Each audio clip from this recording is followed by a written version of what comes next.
5장 37도품의 첫 시간인데요. 그 37도품에 대해서 저는 8가지의 발음기의 8정도에 대해서 발표를 맡았습니다. 그러면은 먼저 저희가 이제 37도품 제가 입문에 들어가는 거기 때문에 간략하게 설명을 드리면은 부처님의 가르침의 범행법은 37도품과 부차제정 사정대로 구성이 되어 있습니다. 37도품은 수행법에 대한 이해인데요. 그 37도품은 크게 6가지로 이렇게 나눠져 있습니다. 8가지의 바른길 8정도, 4가지의 바른 노력 4정근, 4가지 성취수단 4여의족, 4가지 대상에 대한 사대의 확립 4년처, 5가지 기능과 힘, 오분과 오력, 깨달음에 이르는 7가지 칠각주로 구성이 되어 있습니다. 구차재정은 9단계의 선정 수행을 말하는 거고요. 다음에 사성제는 4가지의 거룩한 진리입니다. 그럼 제가 이 시간에 발표할 8가지의 바른길 8정도에 대해서 살펴보도록 하겠습니다. 욕계의 제2식주는 욕을 바탕으로 형성이 되고 색계 2식주부터 모색계의 제2척까지는 각기 다른 차원의 선정을 바탕으로 둔다라고 했습니다. 욕계는 바른 선정 수행이나 선정 상태는 불가능한 거고, 그다음에 욕계에 머물면서 바른 선정을 성취를 하고, 그다음에 이 욕을 바탕으로 한 것은 욕부림이고 착각이라고 하셨습니다. 욕부림에 의한 선정은 일시적으로는 도달할 수 있으나 그것을 벗어나면 다시 일상으로 환원된다라고 하셨고요. 이렇게 바른 선정이 아닌 것은 아무런 이익이 없다라고 하셨습니다. 부처님께서도 외도 수행법으로 비비상 처정까지 수행을 하셨으나 그 선정 상태를 나오게 되면은 다시 욕계로 떨어지는 걸 아시고 외도 수행법을 버리셨습니다.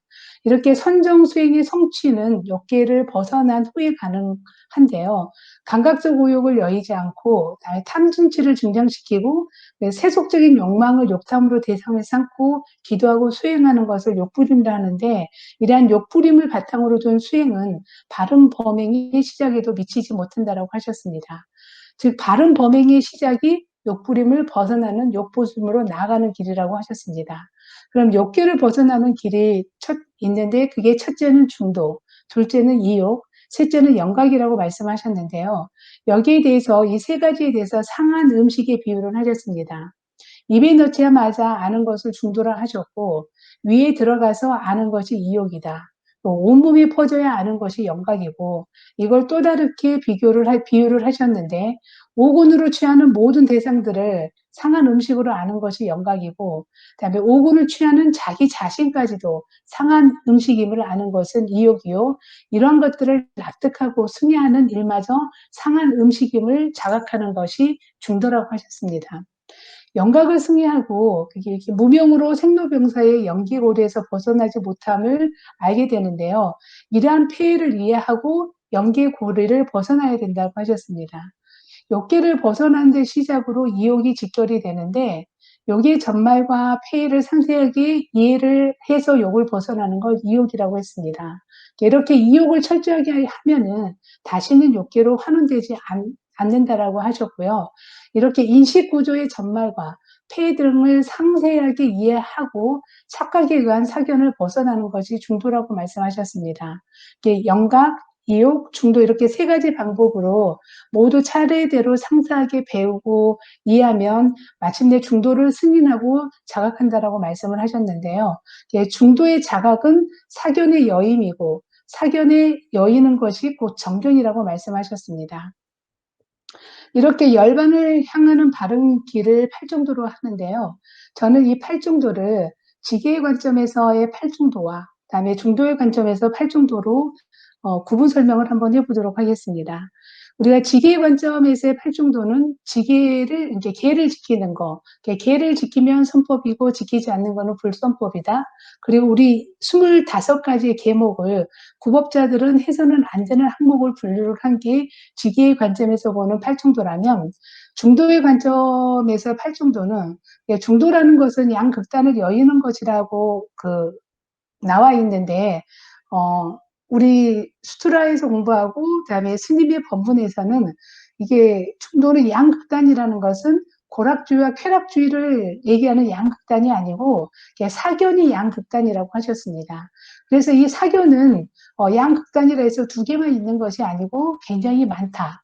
그리고 우리가 항상 지난 시간에도 배웠지만 사견이라는 것은 진리를 깨닫지 못한 상태에서 자기의 믿음, 취향, 전승, 추론, 경험을 바탕으로 한 견해를 사견으로 하는데 이러한 사견은 열반으로 향하는데 장애가 된다라고 하셨습니다. 그런 팔중도에 대해서 살펴보기로 하겠는데요. 저희가 팔중도에 들어가기 전에 팔중도의 첫 번째가 정견인데 우리가 팔중도를 설명을 하는 것에 보게 되면은 3분의 1이 정견에 대한 설명인 걸 볼 수가 있었습니다. 그래서 굉장히 정견이 중요하다라고 생각을 했었고요. 그래서 이 정견의 중요성에 대해서 제가 한 두세 가지로 정리를 해봤는데요. 이게 정견을 갖추지 못한 그러니까 바른 견해를 갖추지 못한다라면 첫 단추가 잘못 끼워지면 전체가 흐트러지는 것과 같고, 그다음에 계를 공부할 때 계를 잘 시작하면서 순차적으로 나아갈 수 있게 하는 것이 정견이고, 그다음에 정견은 처음에 시작이기도 하지만 수행의 마지막 단계인 열반 직전에도 정견으로 수행을 해야 된다라고 말씀하셨습니다. 그리고 열반에 이르기까지 정견을 놓지 않고 가져가야 된다라고 할 정도로 굉장히 정견은 이 수행의 첫 단계에서 굉장히 중요한 부분임을 이 정견이 갖춰지지 않으면 다음 차례로 바르게 나갈 수 없다라는 것을 다시 한번 깨우치는 정견의 중요성을 갖다가 볼 수 있었습니다. 지견의 관점에서 보는 정견은 바른 견해로 개를 수지하는 거고 중도의 관점에서 정견은 바른 견해를 지니고 그릇된 견해인 사견을 여의는 것을 갖다가 중도의 관점인 정견인데요. 정사유는 모든 범행의 각 단계에서 정견을 찾아가는 거고 중도의 관점에서의 정사유는 바른 견해에서 어긋나지 않도록 바른 사유를 하고 그릇된 사유를 여의는 것이라고 하셨습니다. 즉 계속 정견을 유지할 수 있도록 하는 것이라고 하셨고요. 그다음에 정어는 바른 사유에서 벗어나지 않는 말을 하고 그릇된 말은 거짓말, 나쁜 말, 이간하는 말, 잡담, 그리고 논쟁 이런 걸 하지 말라라고 가르치셨고 중도의 관점의 정어는 바른 사유를 벗어나지 않는 바른 말을 하고 그릇된 말과 논쟁을 여의는 것이라고 하셨습니다. 즉 정사유로 흐트러지지 않게 하는 걸 정어라고 말씀을 하셨고요. 지계의 관점에서 보는 정업은 바른 말에서는 벗어나지 않는 바른 행위 행동을 하고 그릇된 행위인 살생, 투도, 음행, 갖가지 놀이나 구경거리, 삿된 생활 필수품들을 갖는 걸 여의라고 말씀을 하셨고 정업을 중도의 관점의 정업은 바른 말을 벗어나지 않는 바른 행위를 하고 그릇된 행위를 여의는 것이라고 말씀하셨습니다. 정명은 바른 행위를 벗어나지 않는 바른 생계수단을 하고 그릇된 생계수단인 세속에 관련되는 일, 외도들의 생계수단을 이어가지 말라라고 하셨고 중도의 관점에서 보는 정명은 바른 행위를 벗어나지 않는 바른 생계수단을 지키고 그릇된 생계수단을 여의는 것이라고 말씀하셨습니다. 지계의 관점에서 정정진은 바른 생계수단을 닦으면서 만족한 일상생활을 갖추고 감각의 대문을 단속하고 사정근의 바른 정진을 닦는 것이고 중도의 관점의 정정진은 동일하게 바른 생계수단을 닦으면서 만족한 일상생활을 갖추고 감각의 대문을 단속하면서 사정근의 바른 정진을 하고 유익하지 않고 불건전한 상태로 퇴락하는 그릇된 정진을 여의는 것이라고 했습니다. 그리고 정령과 정정은 지계의 관점과 중도의 관점 동일하게 사념초와 구체화 재정으로 닦아서 성취했다라고 말씀을 하셨는데요. 이렇게 팔중도를 지계의 관점과 중도의 관점을 구분이 되어 있더라도 내용은 동일하다라고 말씀을 하셨고 좀 전에 살펴본 것처럼 내용은 동일합니다. 근데 왜 이렇게 지계의 관점과 중도의 관점에서 나눠서 설명을 하셨을까를 이걸 공부를 하면서 생각을 해봤는데요. 그래서 지계의 관점은 계를 지키는 기준으로 팔중도를 설명을 한 거고 중도의 관점에서는 사견을 여의는 것으로 해서 팔중도를 설명을 하지 않았나라는 생각을 해봤습니다. 그렇게 해서 저는 이렇게 팔중도에 대해서 준비를 했습니다. 여기까지입니다. 예, 수고하셨습니다. 네, 지계의 관점하고 그 팔중도의 관점 있잖아요. 그것은 좀 좀 깊이 조금 더 사유를 해보면은 왜 그런지 우리 문제에도 그게 나와 있거든요. 그래서 이것을 조금 더 깊이 하면은 참 이익이 될 것 같아요. 사유를 하면. 그러면 다음은 승초도반님 그 사정근 해주시죠. 만족한 일상생활을 말씀하셨는데, 만족한 일상생활을 갖추면서 이제 수행에 장애가 되는 유익하지 않고 불건전한 것들이 생긴다고 합니다. 여기서부터. 그럼 여기서 유익하지 않고 불건전한 것들은 열반으로 가는데 전혀 도움이 안 되기 때문에 이것을 일으키지 않으려고 노력을 해야 됩니다. 이게 바로 정정진에 해당되는데요. 우리가 정정진을 일반적으로 사정근이라고 합니다. 그래서 이 사정근은 열반으로 가는데 방해가 되기 때문에 끊임없이 이것을 없애려고 노력을 한다 해서 네 가지 바른 노력이라고도 합니다. 이 네 가지 바른 노력에 대해서 한번 첫 번째 네 가지 바른 노력이니까 첫 번째부터 말씀드리겠습니다. 첫 번째로는 아직 일어나지 않는 유익하지 않고 불건전한 상태가 계속해서 일어나지 않도록 하기에 열의를 가지고 힘을 기울여서 노력하는 것이 첫 번째입니다. 그러니까 그다음에 두 번째로는 이미 일어난 유익하지 않고 불건전한 상태를 버리기 위해서 또 열의를 가지고 주시하면서 힘을 가지고 노력하는 것입니다. 세 번째로는 아직 일어나지 않는 유익하고 건전한 상태를 일으키기 위해서 열의를 가지고 주시하면서 힘을 기울여 노력하고, 네 번째로는 이미 일어난 유익하고 건전한 상태가 사라지지 않도록 끊임없이 유지하고 개발하고 증장하고 강화시키기 위해서 열의를 가지고 주시하면서 힘을 기울여 노력한다고 합니다. 그래서 네 가지 바른 노력이라 해서 사정근이라 하기도 하고 정정진이라고 하기도 합니다. 여기서 이제 주의할 것은 먼저 일어나지 않는 유익하지 않고 불건전한 상태가 계속해서 일어나지 않도록 하기 위해서 열의를 가지고 이 불건전한 것부터 없애고 나서 그 다음에 이제 유익한 것을 일으켜 세우는 것.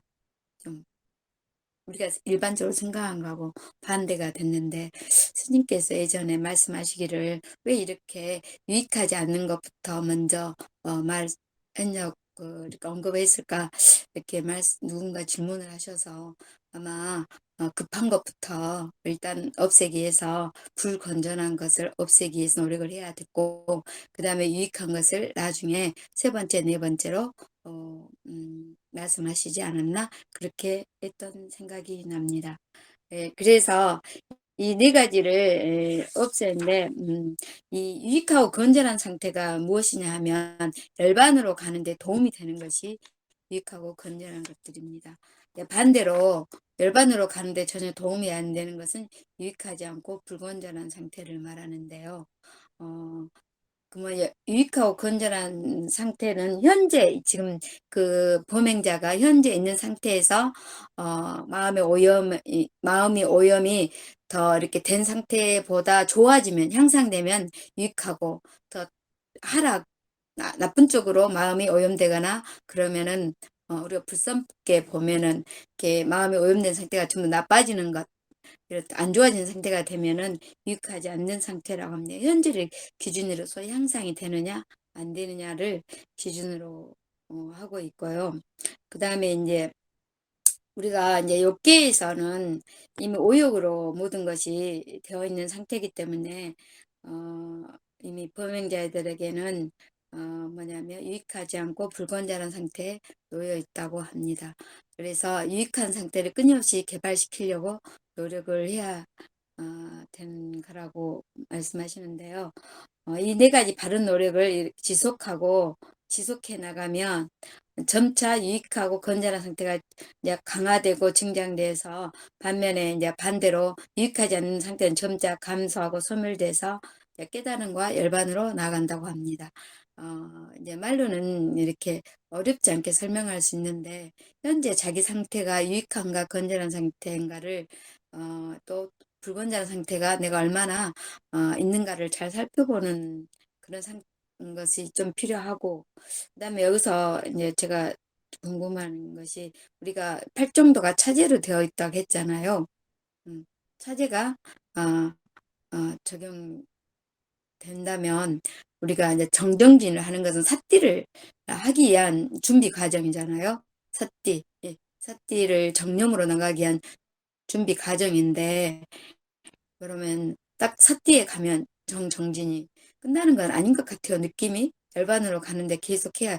그래서 이 정정진 사정근이 욕계에서만 필요하는 건가, 아니면 상계에서 다 순차적으로 갈 때까지, 이 열반으로 갈 때까지, 무색계까지 이 사정근이 필요한 건가.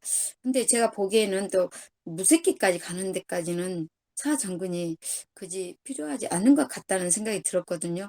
왜냐하면 식결을 우리가 끊임없이 버려가는 과정이잖아요.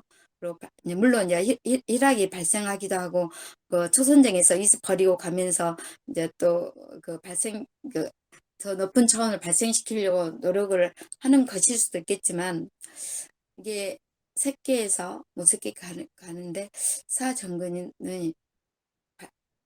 반드시 필요할까 하는 생각이 좀 들었어요. 아니면 역계에서 삿띠까지 가는데 필요할까? 삿띠를 해야 광각적 오역을 열리면 초선정이 들어가잖아요. 그래서 어느 단계까지 우리가 정진이 들어가는가 하는 생각이 들었습니다. 이게 그렇게 보면 우리가 팔정도에서 순서대로는 맞지 않는 것 같고, 또 어떻게 보면 꼭 굳이 팔정도 순서를 지킬 필요가 없는 것 같기도 하고, 그런 생각을 하면서 마칩니다. 여기까지 제가 발표를 했습니다. 예, 수고하셨습니다. 아까 세라도바님께서도 지계 관점하고 그 중도의 관점에서 이렇게 보면은 우리가 정견, 정사유 하면서 계속 단계별로 이렇게 올라가잖아요.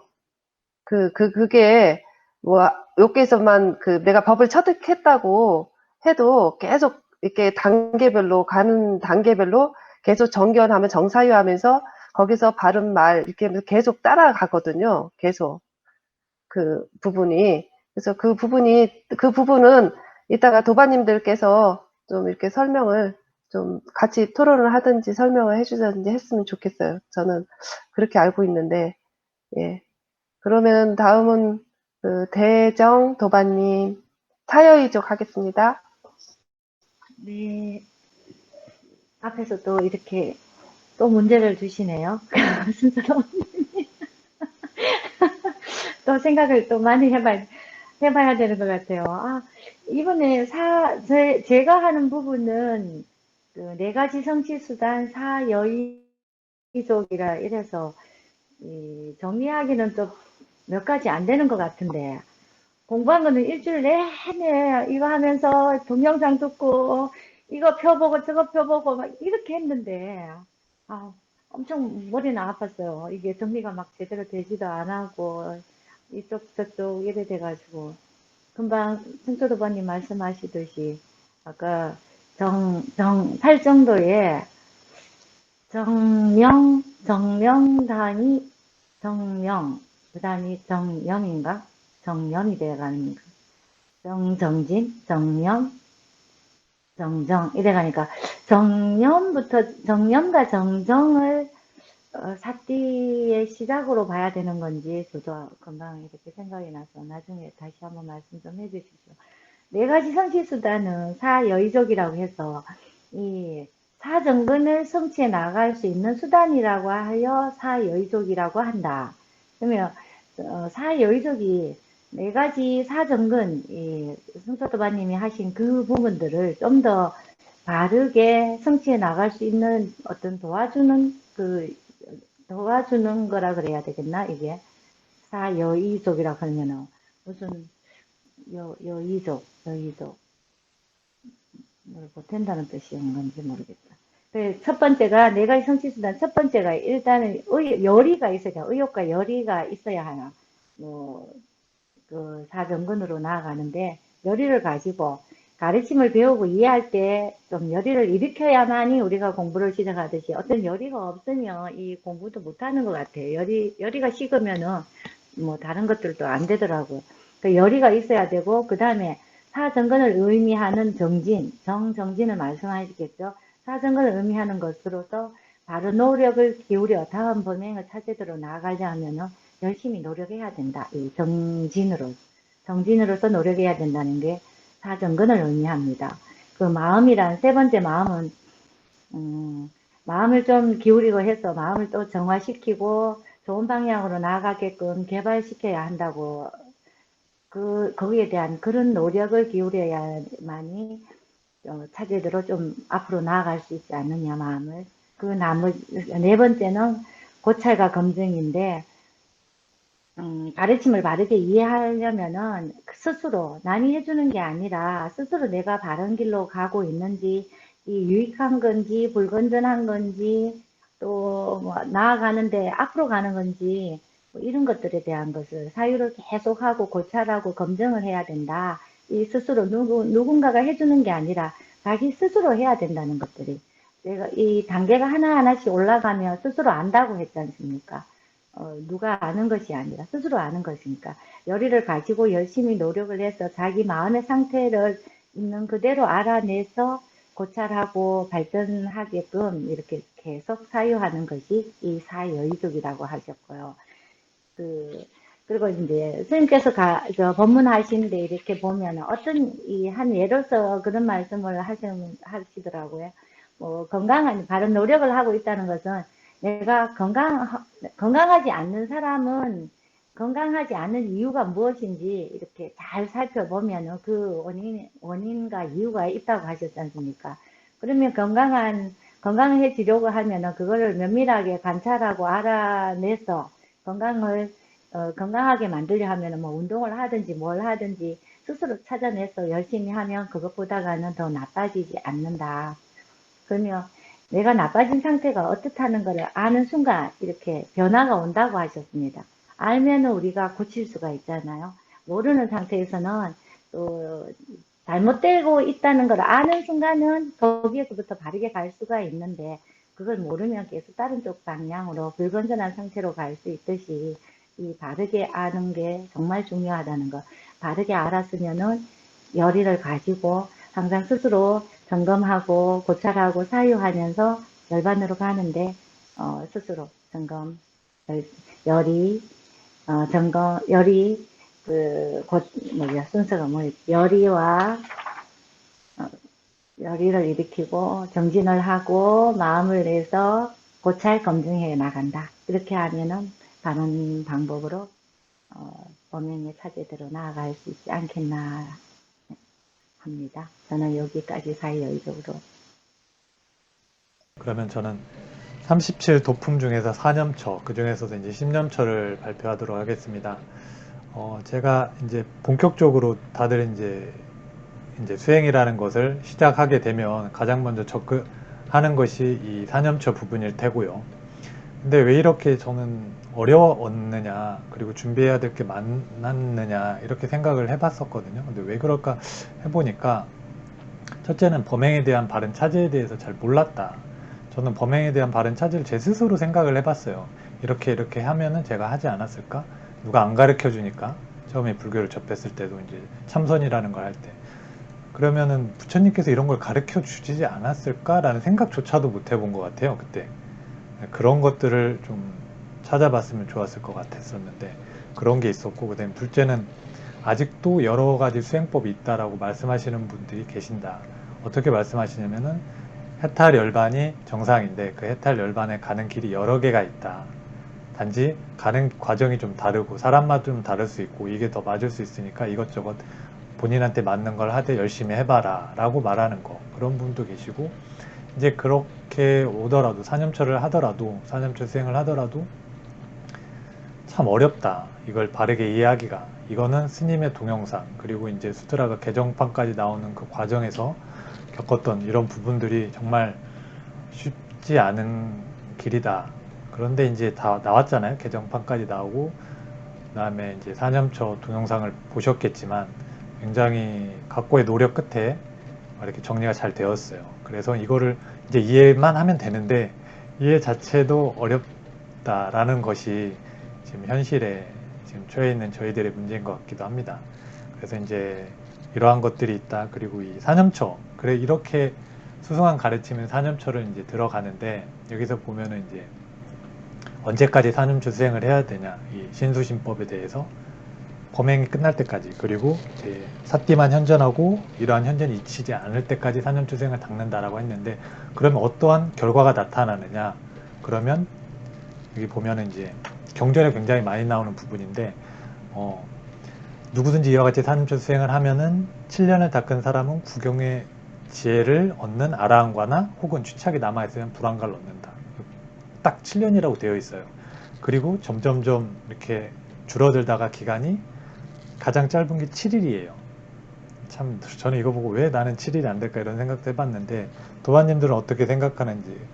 어떤 분들은 근기가 높고 낮음의 차이다 라고 말씀도 하실 수 있는데, 그러면 근기가 높고 낮음의 차이는 무엇인가? 그걸 무엇으로 결정하는가? 이런 것들도 한번 생각을 해볼 필요가 있을 것 같아요. 그래서 이 부분은 어떻게, 저도 생각을 해놓은 게 있는데, 제가 말씀드리면은, 그러니까 한번 어떻게 생각하시는지 이런 거 굉장히 궁금하잖아요. 이런 그냥 넘어가면 안 됩니다. 한번 생각을 해보시면 좋을 것 같다라는 생각을 해보고, 그러면 이제 사띠의 확립을 통해서 4가지 대상을 하는데, 그럼 사띠라는 거를 이 수트라, 개정판 수트라, 그전에도 이거를 하는데, 저는 이 단어가 굉장히 낯설었는데, 스님께서 이러한 여러 이제 그 사띠라는 거를 쓰는 과정부터 해서 스님께서 이렇게 잘 설명을 해주셔서 저는 아주 좋다고 받아들였습니다. 그러면 이게 사띠의 확립이 어떠한 이로움이 있느냐 보면은 여기 5가지가 있거든요. 중생들을 청정하게 하고 슬픔과 비탄을 뛰어넘게 하고 고통과 고뇌를 소멸하고 팔정도를 얻게 하고 열반을 실현케 하는 유일한 길이다 라고 되어 있거든요. 유일한 길이에요. 정상도 하나지만 길도 하나이거든요. 근데 이 하나인 길을 바르게 정말 이해를 해야 될 필요가 있다. 이제는 하나인 길이라는 걸 알았으면. 네. 분명히 나와 있습니다. 경전에도 제가 이거를 봤었어요. 유일한 길이다. 그런데 이제 불자가 아닌 분들이나 혹은 불자이더라도 그렇게 받아들이지 않는 부분들이 있을 수 있기 때문에 저는 좀 이런 부분들에 대해서 정말 바른 이해가 정말 필요하다. 그리고 사띠가 여기서 나오는 이제 온전한 주에서부터 일어난 선명함이라고 되어 있거든요. 그래서 이제 주의하고 집중에 대해서 저희가 한번 생각을 해볼 필요가 있다라고 했는데, 제가 저의 생각을 먼저 말씀드리면, 저는 집중과 주의가 너무 쉽게 구별이 됐어요. 이 말을 듣자마자. 왜 그랬냐면 집중에 대해서는 너무 잘 이해를 하고 있었기 때문에, 그리고 그러한 집중 수행으로 인해서 굉장히 힘들었던 상황이었거든요, 그 당시가. 그래서 이게 과연 맞으면 정말 이게 나한테 맞는 길인가 이런 생각도 해보고 했었어요. 뭐 제가 출가를 그런 건 아니더라도 이게 맞다라는데, 이게 과정이 이렇게 힘들면 정말 너무 힘들다. 근데 이제 그 말을 듣는 순간 이게 뭔가 잘못된 부분이 있었구나. 내가 이상했던 게 아니고 가르침이 뭔가 변질되거나 이럴 수도 있지 않을까라는 생각에 굉장히 저는 이렇게 받아들였던 것 같습니다. 그러면서 근데 이렇게 저처럼 이렇게 집중 수행이라든지 집중에 대해서 이렇게 익숙해지 않은 분들은 좀 어렵게 받아들이시더라고요. 그 2개를 구분도 잘 못하시는 부분도 있는 것 같아요. 그래서 그것들을 어떻게 저는 이제 제가 이해했던 부분들은 이제 좀 정리를 해서 한번 말씀을 드려볼게요. 여기 신념처의 부분에랑 같이 묶어서 저는 같이 설명을 드리겠습니다. 그 문제들하고 함께. 이제 가장 먼저 들어가는 게 우리가 신념처잖아요. 신념처는 이제 4가지로 나눠져 있습니다. 대상도 이제 다시 몸을 또 4부분으로 나눴어요. 어떻게 나눴냐면은 몸에 대한, 호흡에 대한 사띠. 그러면 호흡에서도 다시 4단계로 구분되어 있거든요. 이게 보면 길게 하다가 짧게 하다가 온몸을 경험하다가 온몸의 평온을 경험하게, 점점점 내면에 들어가는 게 알아지실 거예요. 내면으로 들어가다가 이게 잘 안 되는 분이나 앞에 바른 이해가 잘 안 됐을 경우에는 제가 봤을 때는 나머지 3개를 넣었다고 봐져요. 스님께서도 그렇게 설명을 하셨기 때문에 저도 그렇게 이해를 했거든요. 그래서 몸의 구성과 구성 성분에 대한 사띠, 그 다음에 몸의 행동에 대한 거, 몸의 무상에 대한 거. 이게 보면은 이거를 이제 차제에 대해서 질문하셨던 이제 다른 토의를 하셨던 부분인데, 저는 어떻게 이해했냐면 이게 내면에 들어왔다 잘 안 되니까 추착하는 바, 그 다음에 세상에 대한 탐욕이 안 버려져 있기 때문에 그런 것들이 안 되신 분들이 이걸 하라고 저는 이렇게 넣어놨다고 좀 이해를 했어요. 그래서 점점점 밖으로 나가잖아요. 내관으로 들어왔다가 외관으로 나가거든요. 이렇게 보면은 점점점 몸에 대해서 알았다가 몸에 대해서 이제 몸의 구성 성분들에 알았다가 그 다음에 다시 행동에 알았다가 그 다음에 이제 몸의 무상에 대해서 알려면 몸이 늙고 병들고 죽고 이런 것들에 대해서 아는 거잖아요. 좀 더 떨어져서 보는 거잖아요. 외부에 있는 대상에 대해서 물론 자기 몸도 보긴 하겠지만 몸을 보긴 하겠지만 저는 그렇게 이해를 했거든요. 그러면서 그렇게 수행을 해 나간다. 사띠의 확립을. 그래서 여러 가지 방향으로 이렇게 빠질 수 있거나 혹은 사띠 확립이 잘 안 되는 경우에 이렇게 하라라고 주셨는데 문제가 뭐냐면 이 몸의 구성과 구성 성분에 대한 사띠를 하면서 이거를 다시 적추론적으로 보시는 분들이 계신 것 같아요. 제가 봤을 때 질문 자체가 그래요. 보시면 이거를 어떻게 부처님께서는 다 알아내셨냐 이런 질문은 굉장히 그 적추론자적인 생각에 못 벗어나서 이렇게 질문한다고 저는 보여져요. 봐지거든요. 몸에 대해서 이렇게 사띠의 확립이라 하면 이렇게 주시하는 게 뭐냐면 제가 봤을 때 이렇게 1인칭인 관찰자 시점에서 3인칭으로 이렇게 떨어져서 봐야 되거든요. 좀 떨어져서 보라고 한 거지 그거를 가지고 막 이렇게 다시 파고 들어가라는 게 아니에요. 이해를 하실 때. 근데 그거를 파고 들어가면 어떻게 되냐면 몸을 머리 끝에서부터 발끝까지 이렇게 타고 내려오시고 다시 올라가고 뭐 이런 분도 계신다고 제가 들었거든요. 그게 아니고 그냥 선명하게 주시하는 거거든요. 어떤 현상이 일어나면. 근데 그렇게 또 볼 수도 있잖아요. 어떻게 부처님이 이런 걸 다 아셨느냐. 아니 그러면 우리가 해부학이 발달하기 이전에도 한국에서도 조선시대나 그 이전에는 오장육부라는 걸 알고 있었잖아요. 인도에서도 저는 그 정도의 의학적인 건 알고 있었다라고 저는 봐줘요. 그 당시에도.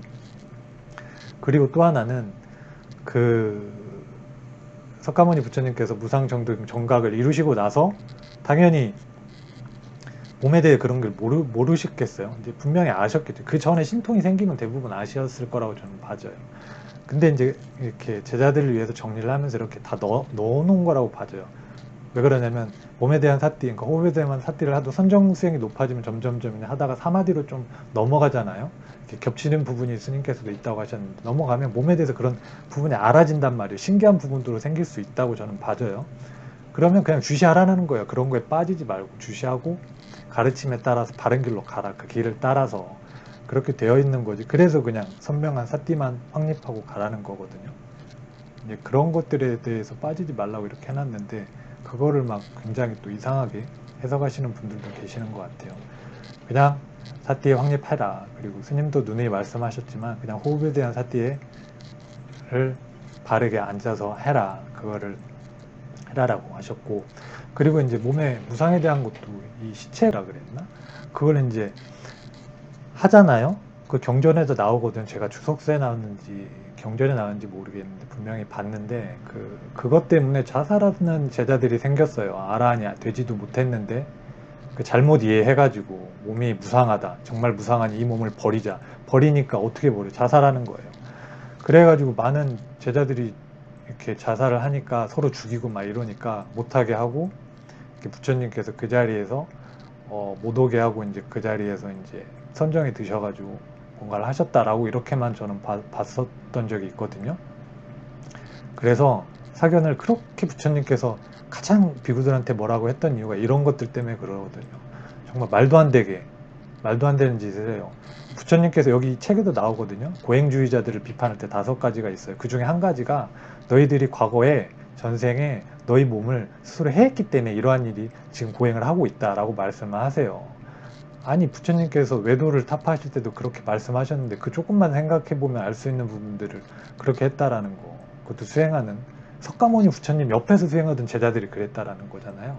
그럼 지금은 어떻겠어요? 더 그럴 수 있다라는 거죠. 그러니까 굉장히 아까 사회의족에 또 나왔던 거 고찰, 마음을 기울여서 고찰하는 게 굉장히 중요하다. 의심이 사라지는 거하고 고찰하는 거하고 약간 반대라고 생각할 수도 있는 부분이 있거든요. 그것도 정말 잘 이해해야 된다라는 거.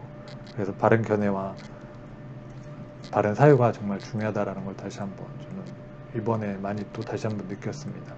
그리고 여기서 하나 더 보면 이제 몸의 구성과 구성 성분에 대해서 이제 그 마지막니까의 62번경에서 스님께서 질문을 내셨어요. 저도 이제 이게 한번 여쭤보고 싶은데, 사대라고 하잖아요. 물질을 사대로 이렇게 나누셨거든요. 부처님께서, 석가모니 부처님께서. 근데 구성 성분은 5가지로 나눴어요. 왜 그랬는지 혹시 그 경전을 강독을 이렇게 보셨으면 혹시 생각을 해보셨는지. 거기에서 답을 아무도 이렇게 적절하게 답을 못 하셔서 스님께서 그냥 말씀 안 하시고 넘어갔거든요. 그래서 이 부분은 또 어떻게 생각을 하시는지 도바님들도 하면서 저는 여기서 저의 발표를 마치겠습니다. 발표하기 전에 그럼 아까 그거 한번 해보실래요? 그 빠른 불안가하고 아라한이 되는 7년에서부터 7일까지 되는 이유 말씀해 보시겠어요? 설독도바님 우선은 저희가 얘기하고 있을게요. 네. 해보시죠. 이거 왜 생각 안 7년, 해보셨어요? 예, 생각 안 해보셨어요, 왜 이런 거? 7년에서부터 7일까지냐라는 말씀이신 거예요? 예, 있을 거 아니에요. 근기를 나누는 기준이 뭐예요? 그런 게 있어야죠. 아, 이런 거 생각 안 해보시는구나. 아니, 7일 만에 아란이 되는 거, 이거는 막 대박 아니에요? 이런 거, 이런 거는 막 눈에 번쩍번쩍 띄어야죠. 7일이면 끝나는 건데. 근데 7일 만에 된다는 거 정말 7년이 아니라 7일 하는 거 저도 경전에 나온다니까요. 어떻게, 예, 어떻게 하면 저 7일 만에 열반으로 갈 수 있어, 아란이 될 수 있을까? 예. 저도 그게 궁금했어요. 아, 들으면서. 그러니까 이런 거를 스님한테 여쭤봐야죠. 어떻게 되냐고. 그러면 스님이 이제 공부는 안 하고 이런 것도 이런 거나 한다고 하겠지만, 질문한다고, 예, 아니, 그래도 자기 생각을 말하고 하면은 또 그런 거에 또 대답을 해주세요. 그러니까 근데 해봐야죠. 7일 만에 깨우치셨다는 분들은 아까 네. 근기를 말씀하셨는데 그분들은 뭐 전생에 계속 공부를 해가지고 오셔서 오시다가 부처님 법 인연이 돼서 그냥 그리고 빨리 그렇게 깨우치신 거 그런 근기가 있으니까 빨리 깨우치신 거 아닌가요? 그거야 그럴 수 있겠죠. 그렇게 그냥 네. 말을 하면 근데 되는데, 왜 7일이냐고? 그렇죠. 왜 7년이고, 왜 이렇게 나왔냐라는 것이죠. 그 부분이. 저는 그냥 7일이나 10년, 그거는 생각은 해보지는 않고, 굉장히 빨리 아라한이 될 수도 있고, 근기에 따라 좀 늦을 수도 있다라는 걸 그렇게 7년으로 표기하지 않으셨나? 아니, 이렇게 생각했는데. 그쵸. 아니, 그러면 나도 7일 만에 될 수도 있잖아요. 근데 도가님은 아니, 나도, 전생에 아니, 그러니까, 그만큼 많이 공부를 안 제가 하셔서. 그렇다라는 게 아니고, 나도 그럼 7일 만에 될 수 있는 방법이 뭐가 있을까? 이렇게 생각해 볼 수 있지 않을까요? 그냥 그래 생각하는데. 근데 자기 자신을 자기가 잘한다고 그거는, 7일, 아니에요. 음, 그거는 자식이 자신을 모르기 때문에 그런 말씀을 하신다고 저는 받아요. 택도 없는 게 아닐까? 저도 아니에요. 그거 봤는데, 예, 이제 저는 대경 도바님처럼 그렇게 깊게 생각 안 하고, 예. 아까 세라 도바님처럼, 부처님도 전생에 많은, 뭐, 어디 천에 계셨다 오셨다 했잖아요. 그거, 예. 과거 전생담이 많이 있잖아요. 선행을 많이 했고, 공부를 많이 했고, 그래서 이 세상에서 부처님도 6년가 고행을 하셨잖아요.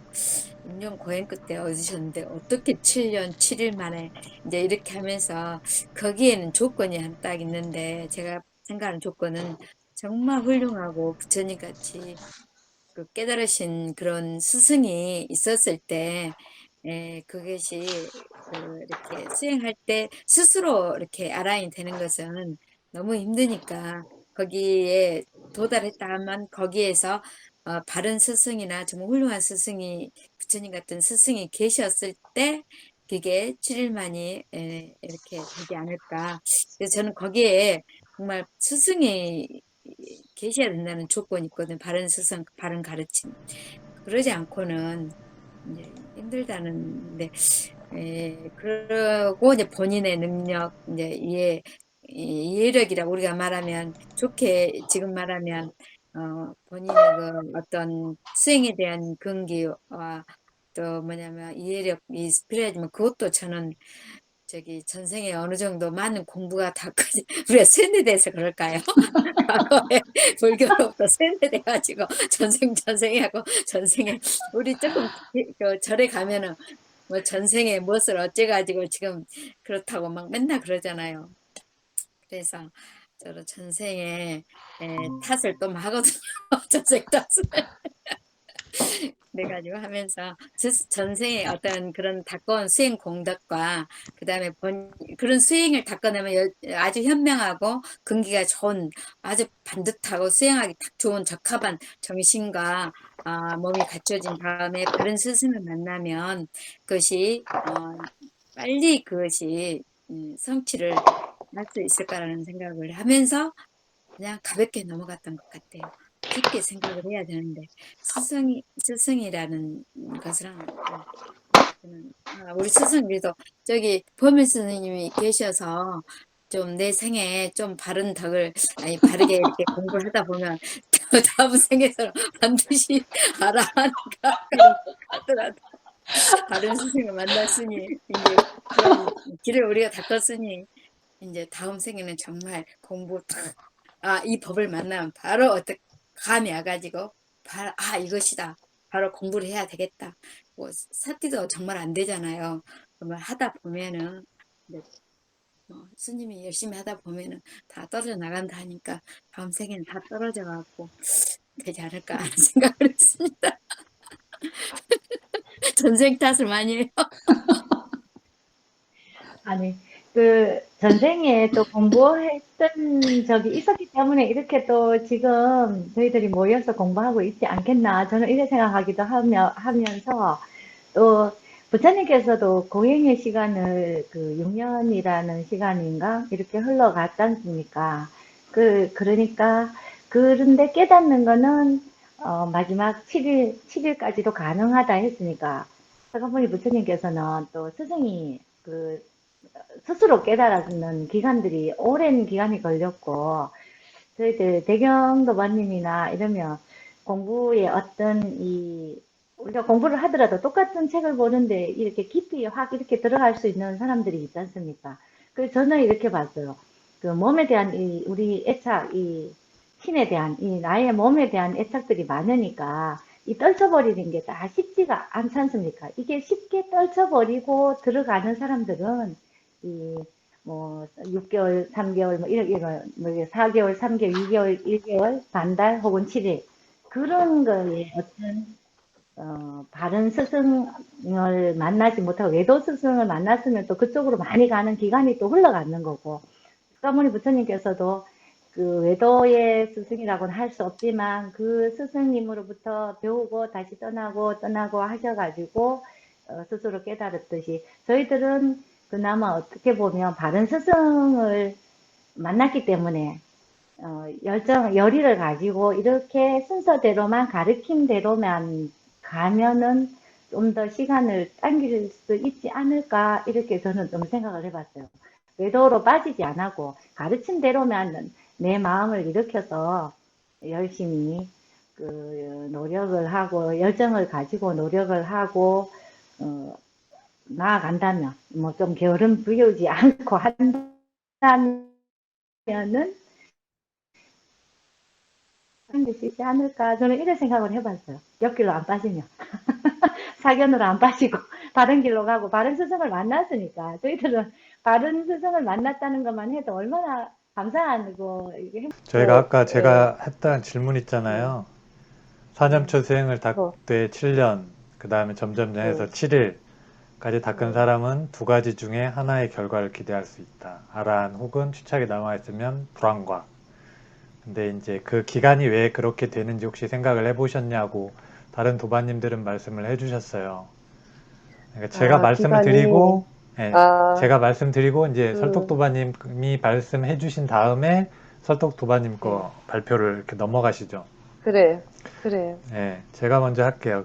제가 봤을 때는 저번에도 지난주에도 말씀을 드렸는데 7이라는 숫자 잘 나오잖아요. 부처님께서도. 그러니까 석가모니 부처님이 스스로 깨우치신 게 한 6년 정도 되셨잖아요. 무상정등 정각을 스스로 깨우쳐서 사념초를 스스로 체득을 해서. 그러니까 나의 가르침대로 사념초 수행하면 아무리 오래 걸려도 7년이다. 바르게 이해해가지고 사념초 수행 들어가면. 그래서 본인이 바르게 이해했는데 이해해서 사념초 수행을 했는데 7년 안에 불안가를 못했다. 바르게 이해한 게 아니라는 거죠. 그 사람 떠나야 돼요. 사념초 수행을 7년 이상 했는데 불안가가 못 됐다. 그럼 떠나셔야 돼요. 예. 이제 물론 그 준비 단계가 필요하기 때문에 저는 그건 인정해요. 그래서 저는 그렇게 봐고 있어요. 7년. 제가 요 땅에서 7년 안에 못 따면은 제가 바르게 이해 못한 거다. 그래 다시 이렇게 고찰해봐야죠. 근데 이제 그게 7일밖에 안 걸린 사람들은 보시면 경전해 보시면 쉽게 이해가 되실 거예요. 예, 외도 수행인데도 저번에 자인하교 그런 분들 뭐 거의 수행 다 되셨잖아요. 사견만 버리시면 되는데 그 사견 버리기 너무 어렵다라는 게 저는 정말 그걸 많이 느껴요. 저도 어떻게 이렇게 사견을 버렸는지 저는 이제 자의로 버린 건 아니에요. 타의로 버린 것도 아니구나. 정말 막 여러 가지 사건이 얽히고 설켜서 이렇게 정말 운 좋게 이렇게 빠져나왔지. 그렇다고 다 빠져나온 건 아니지만 그런 것들이 근데 그런 걸 안 겪고 이렇게 들어오신 분들은 대단하신 것 같아요. 근데 대단하다고 볼 수는 있지만 좀 열심히 안 하시는 경향이 있는 것 같아요. 제가 봤을 때 듣고는 참 좋고 해야 되는 것까지는 아는데 실천을 안 해요. 그러면은 이제 그렇잖아요. 그래서 좀 그 마음을 일으키는 부분, 아까 이제 사여의족 저거 너무 좋아해요. 그 부분을 좀 정말 깊이 이해하셔서 제가 누누이 말씀드리지만 이 책을 지은 저자인 스님을 다시 뵙지 못해요. 이번 생에. 보세요. 문제를 채점해 줄 수 있는 분이 없게 되면 어떻게 문제를 풀어서 그 문제에 대해서 다시 여쭤보고 이럴 분이 사라지면 어떻게 하실 거예요. 그래서 얼마 안 남았잖아요. 스님이 뭐 항상 이팔 청춘도 아니시고 벌써 이제 그 고령연금 받으신다는데 스님 정정하실 때 열심히 문제 풀어서 이렇게 저처럼 막 덤비셔서 많이 뽑아내세요. 안 그러면 시간이 별로 없습니다. 이렇게. 그래서 그렇게 만만히 보시면 되지 않아요. 그래서 그렇게 좀 받아들이고 열심히 하셨으면 좋을 것 같습니다. 이번 기회에. 시작하셨을 때. 여기서 주춤하면은 또 못하세요. 그러니까 한 중급, 고급까지 간다 생각하시고 열심히 하셨으면 참 좋을 것 같아요. 혈덕도만 이어서 하시죠. 이제 맞아. 도바님, 대경도바님 말씀 공감을 해요. 스님, 진짜 어려운 법 만났잖아요. 그 귀한 분 만났을 때, 이때 아니면 언제 공부하겠어요. 정말 대경도바님 말씀대로 좋은 시절이 왔을 때, 이때 공부를 열심히 해야지, 나중에 대경도바님 말씀대로 그분이 안 계시면 우리는 듣고 싶어도 누구한테 물어볼 사람은 없잖아요. 우리 예전에 같이 했던 적이 있었거든요. 수트라 처음 나왔을 때, 도반들하고 처음 수트라 공부했을 때 이제 갑자기 생각이 나는데요. 그때 아무도 모르니까 이거 설명해 줄 사람이 없으니까 다 비슷비슷하니까 처음에 이 책을 보고 그러니까 답답했었거든요. 뭐 저만 그런 거 아니었을 거예요. 그런데도 스님께서 계셨는데도 그런데도 우리끼리 공부하면서 답답했는데 스님이 안 계신다고 생각을 하면 정말 누구한테 물어보지도 못하고 질문도 못하고 그래서 2년 되었을 때 정말 열심히 해서 함께 갔으면 좋겠어요. 이제 그 사념처는요, 37도품 중에서 가장 구체적인 수용 방법으로 정념을 닦는 수행법이고요. 37도품 시작하기 전에 이제 전제 조건이 있는데요.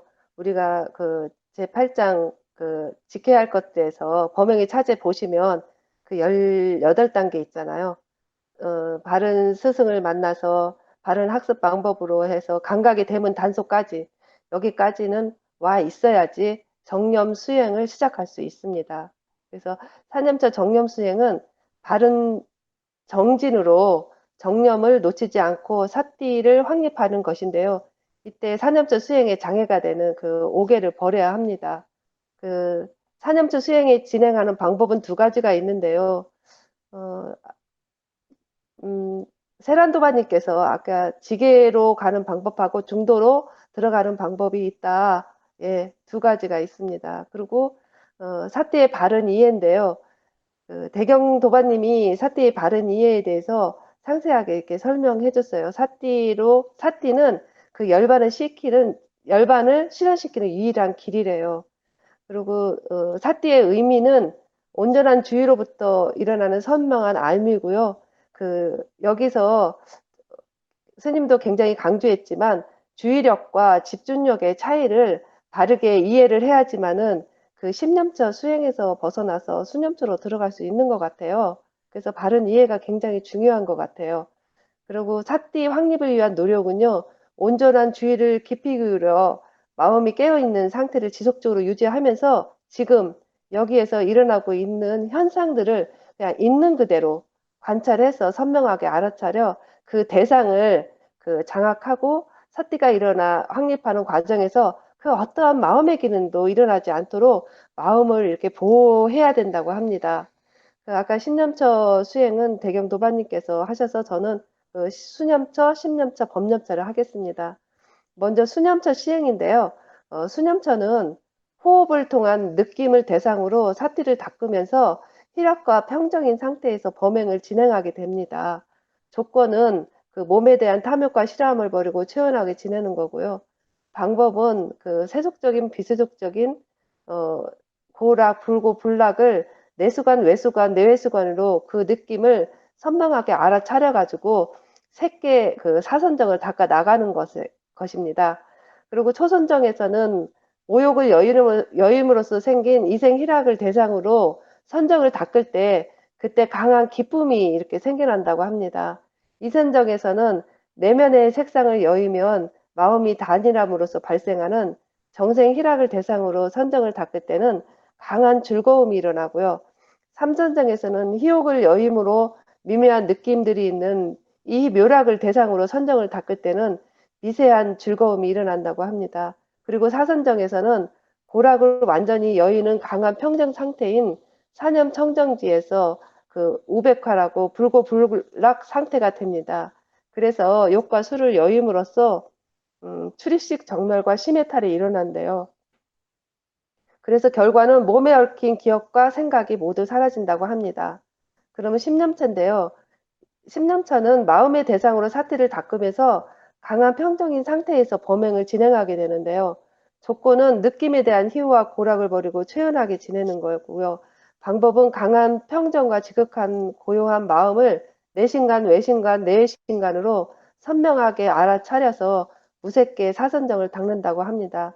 그래서 5선정에서 8선정까지 모든 상과 사견을 닦아가면서 탐진치, 위축됨, 산란함, 고귀함, 고귀하지 않음, 위없음, 있음, 삼매 해탈한 마음을 이러한 마음을 선명하게 알아차리는 거고요. 그리고 이제 8선정에서 멸진적으로 넘어갈 때는 세상의 지혜는 해해탈이 일어난다고 합니다. 그 결과는 느낌에 얽힌 기억과 생각이 사라지고 마음이 고요해지고 사띠의 확립이 확고해진다고 합니다. 그리고 마지막 법년터인데요. 법의 대상으로 사티를 닦으면서 행에 의하여 형성되는 유의가 소멸되고 무의의 상태에서 생멸이 없는 법으로 진행하게 되는데요. 조건은 마음에 대한 기억과 생각들을 버리고 초연하게 지내는 거고요. 방법은 제9선정에서 산수 멸정 상태에서 생명이 없는 제법을 닦을 때 내법관, 외법관, 내외법관으로 사띠의 확립에 머물게 됩니다. 그래서 이렇게 살펴보면 그 5개의 법으로 이제 대표적으로 살펴보면 언어 정멸로 감각적 오욕이 버려지면 내면의 색상의 여임으로써 악의가 사라지고, 그리고 각관 정멸로 해태의 혼침이 사라지고, 마음이 단일하고 고요하기 때문에 그 들뜸과 후회가 사라지고, 사태의 확립으로 의심이 그리고 욕과 수가 소멸되어 척이 없어 내 몸을 이루지 못하기 때문에 유신견이 사라진대요. 그 유신견이 이제 사라지면은 그 바탕에서 일어나는 개금치가 이제 사라지게 되고요. 그래서 이제 욕과 수가 남김없이 소멸되면 촉이 사라져 세계를 벗어나기 때문에 세계에 대한 묶임이 없어지는 이것을 선명하게 안 돼요. 그래서 이 같은 방법으로 10개월하고 일제법, 연기법, 37도품, 구차제정, 사선제 등도 이런 제법과 같이 사티를 닦아 제법을 이제 이거 같이 이제 완성이 한데 5개와 같이 선명하게 이제 완성되는 것을 알고요. 법년처에서는 그 세상이라든가 색수상에 대한 것도 사라지고 이때는 오직 법만 남는다고 합니다. 여기가 이제 열반이라고 하고요. 그래서 대표적인 법은 사성제입니다. 결과는 유해 없는 진리를 이제 구현하게 됩니다. 저는 여기까지입니다.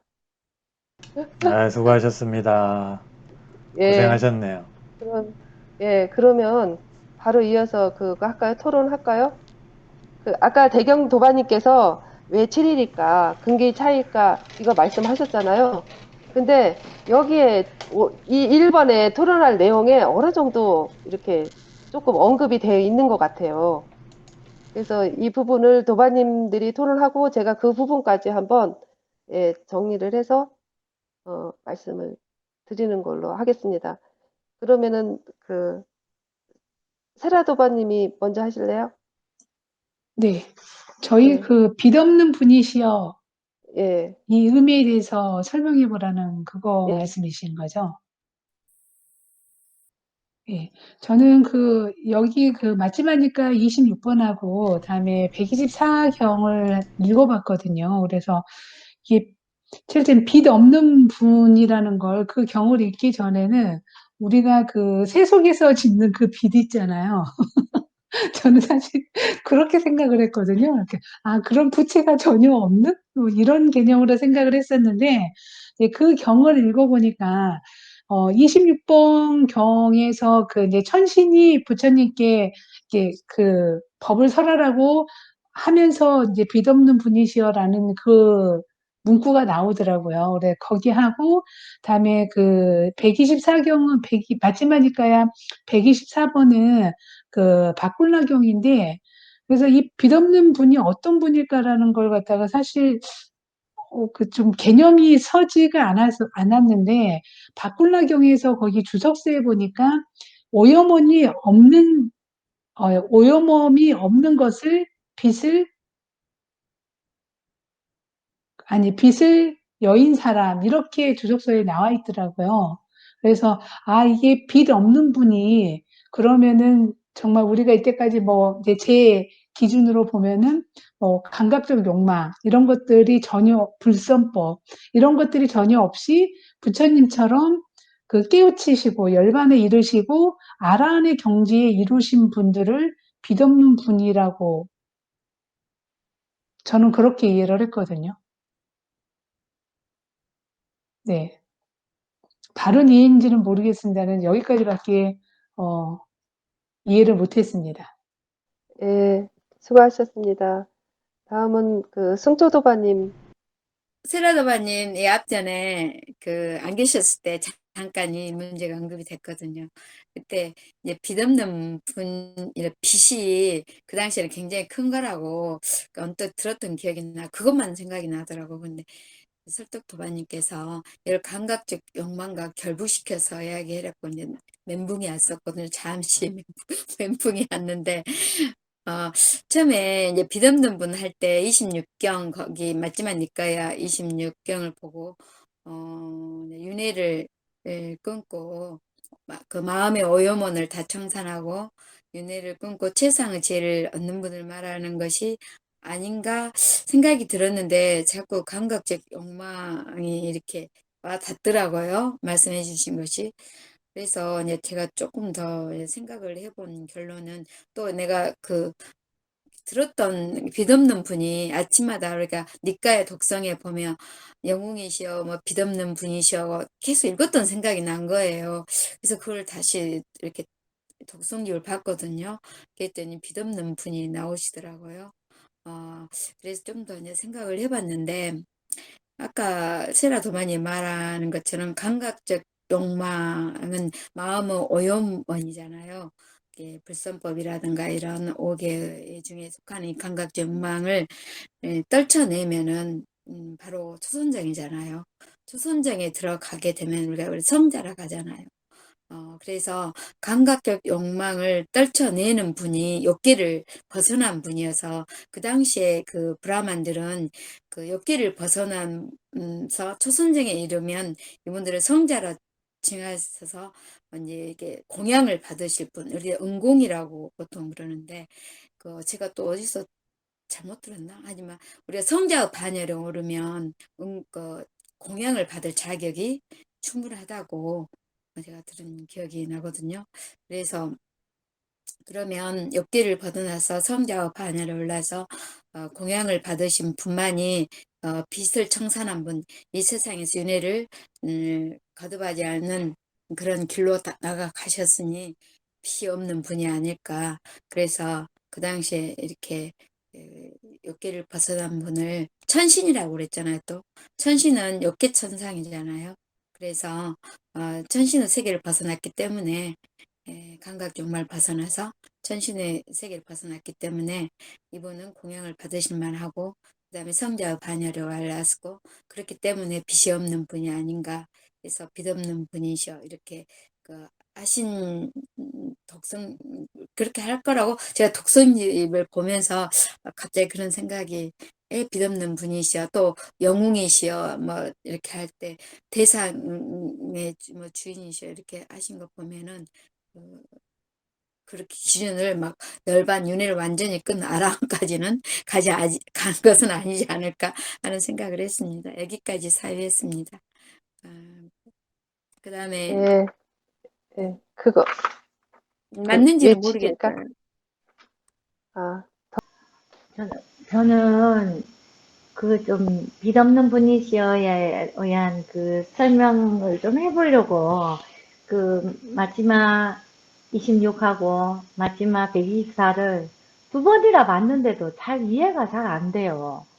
두 번이나 이렇게 봤었거든요.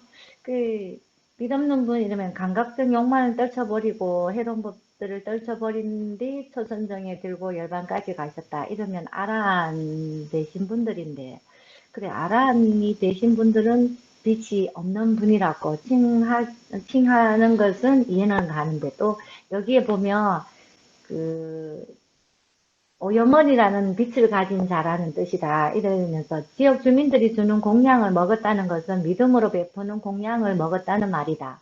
이 네 가지 수용, 첫 번째 훔친 것의 수용, 두 번째 빛낸 것의 수용, 세 번째 상속자의 수용, 네 번째 주인의 수용. 이래 이 주인의 수용은 아라한이 수용하는 것 이래 됐어요. 그러므로 아라한만이 비치지 않고 수용한다. 아라한 분들은 감각적 욕망을 떨쳐버리고 모든 것을 벗어나서 구경의 지혜를 얻은 분이기에 빚이 없는 분으로 말씀하신 것 같은데, 저는 네 가지 이게 훔친 것의 수용, 빛낸 것의 수용 이렇게 해도 그게 정확하게 좀 이해하는 게 잘 안 된 것 같아요. 대경님이나 설정님이 좀 부연 설명을 좀 해주셨으면 좋겠어요. 바꿀라경에서도 그 마지막에 보면은 바꿀라가 빚진 사람이라면 여기도 오염원이라는 빛을 가진 자라는 뜻으로서 네 가지 수용이던데 그 마지막에 보면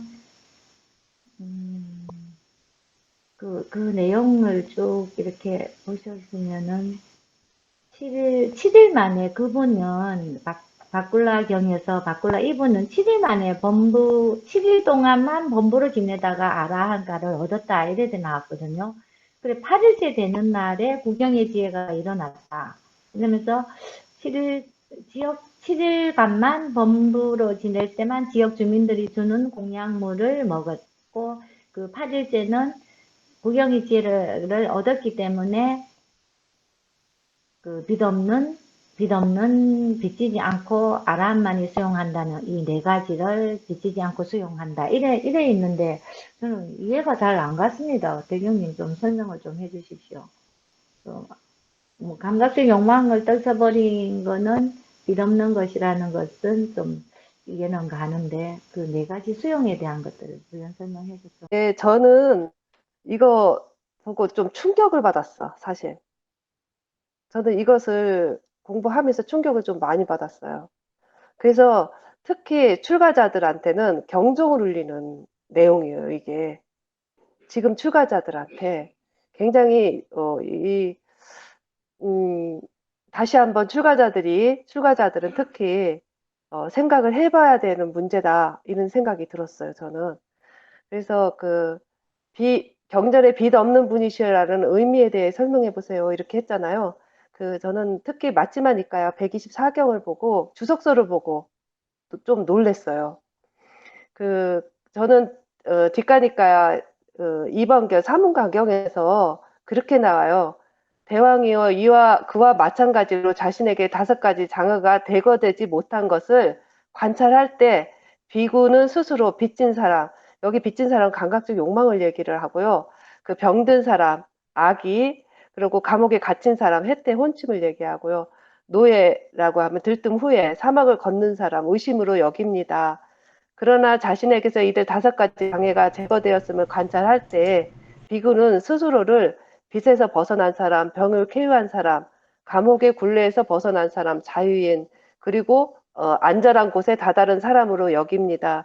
5가지 장애가 되었음을 관찰할 때 환희가 생기고 희열이 생기고 몸은 경안해지고 행복하면 사마디에 듭니다. 이렇게 돼 있거든요. 그러니까 빚을 갚으려면 5가지 적어도 5개는 제거가 되어 있는 상태인 거예요. 그런데 제가 124번경에 맞지만일까요? 124 바꿀라경에서 보면 아까 대경도바님이 7일 만에 이렇게 그 근계의 차인가 이렇게 말씀하셨잖아요. 어떤 차인지. 근데 그 예전에 왜 까싸빠 존자인가? 그분이 왜 그 결혼하기 전에 그 결혼을 안 하려고 그랬었잖아요. 그런데 그 집안에서 막 결혼을 시켜가지고 거의 뭐 그 세속에 살았지만은 기본적인 거는 그 출가 수행자를 지키며 살았는데도 불구하고 과일을 이루지 못했는데 출가하고 나서 7일인가 그때도 만에 이렇게 그 과일을 이뤘다고 하잖아요. 여기서도 보면은 그 빠꿀라라는 그 존자가 그 80년 동안 불을 누리다가 세존의 그 법문을 듣고 심심이 생겨가 출가를 했는데 출가한 뒤에 7일 만에 범보로 지내다가 8일째 되던 날 아란을 얻었다고 한대요. 그래서 빠꿀라는 80년 동안 그 사는 동안에 감각적 욕망이라든가 악의 헛구지에 대한 인식이 일어나지가 않았대요. 그 5개가 없다는 게 좀 여기 맞지만 뒷가니까 사문가경 그거하고 비슷하고요. 같고요. 그래서 누구한테도 이때도 80년 동안 누구한테도 신세지는 기억이 없었다고 해요. 그런데 나는 출가하여 7일 동안만 빚진 사람으로 지역 주민들이 주는 공약을 먹었대요. 7일 동안 빚을 졌대요. 그래서 8일째 구경의 지혜가 일어났고, 그래서 바꿀라 존자가 7일 동안만 빚진 사람으로 지역 주민들이 주는 그 공약을 먹고 8일째 구경의 지혜가 일어났다. 그러니까 7일 동안은 빚을 진 사람이에요. 그래서 그 자세히 보면은 주석서에서 자세히 보면 빚진 사람이란 아까 그 세라도바님께서도 말씀하셨지만은 빚진 사람이란 오요머니라는 빚을 가진 뜻이다. 그래서 지역 주민들이 주는 공약을 먹었다는 것은 믿음으로 베푸는 공약을 먹었다는 말이고 베푸는 공약에 4가지 수용 방법이 있는데요. 훔치는 것을 수용한 사람은 어떤 사람이냐면 파괴한 자들이 공약을 수용하는 거예요.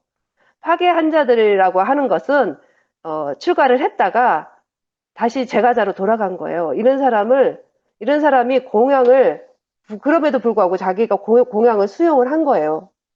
그렇게 하고 빚낸 것을 수용하는 사람은 개를 구족했지만 반조하지 않고 수용한 거래요. 그러니까 개를 구족했지만은 지키지 않았다는 거예요. 아까 그 사념조 수행에서 정명을 굉장히 우리가 중요하게 이렇게 그 정념 수행으로 나갈 때 정명을 꼭 이게 있어야지 정념 수행으로 나간다 이렇게 하잖아요.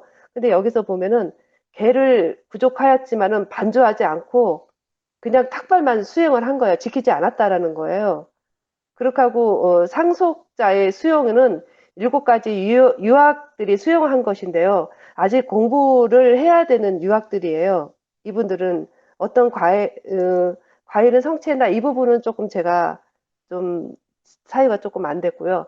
그리고 마지막으로 주인의 수용은요. 이게 아란이 수용하는 것인데 그래서 이 주석서를 이렇게 보면 그러므로 아라한만이 빚지지 않고 수용을 하는 거래요.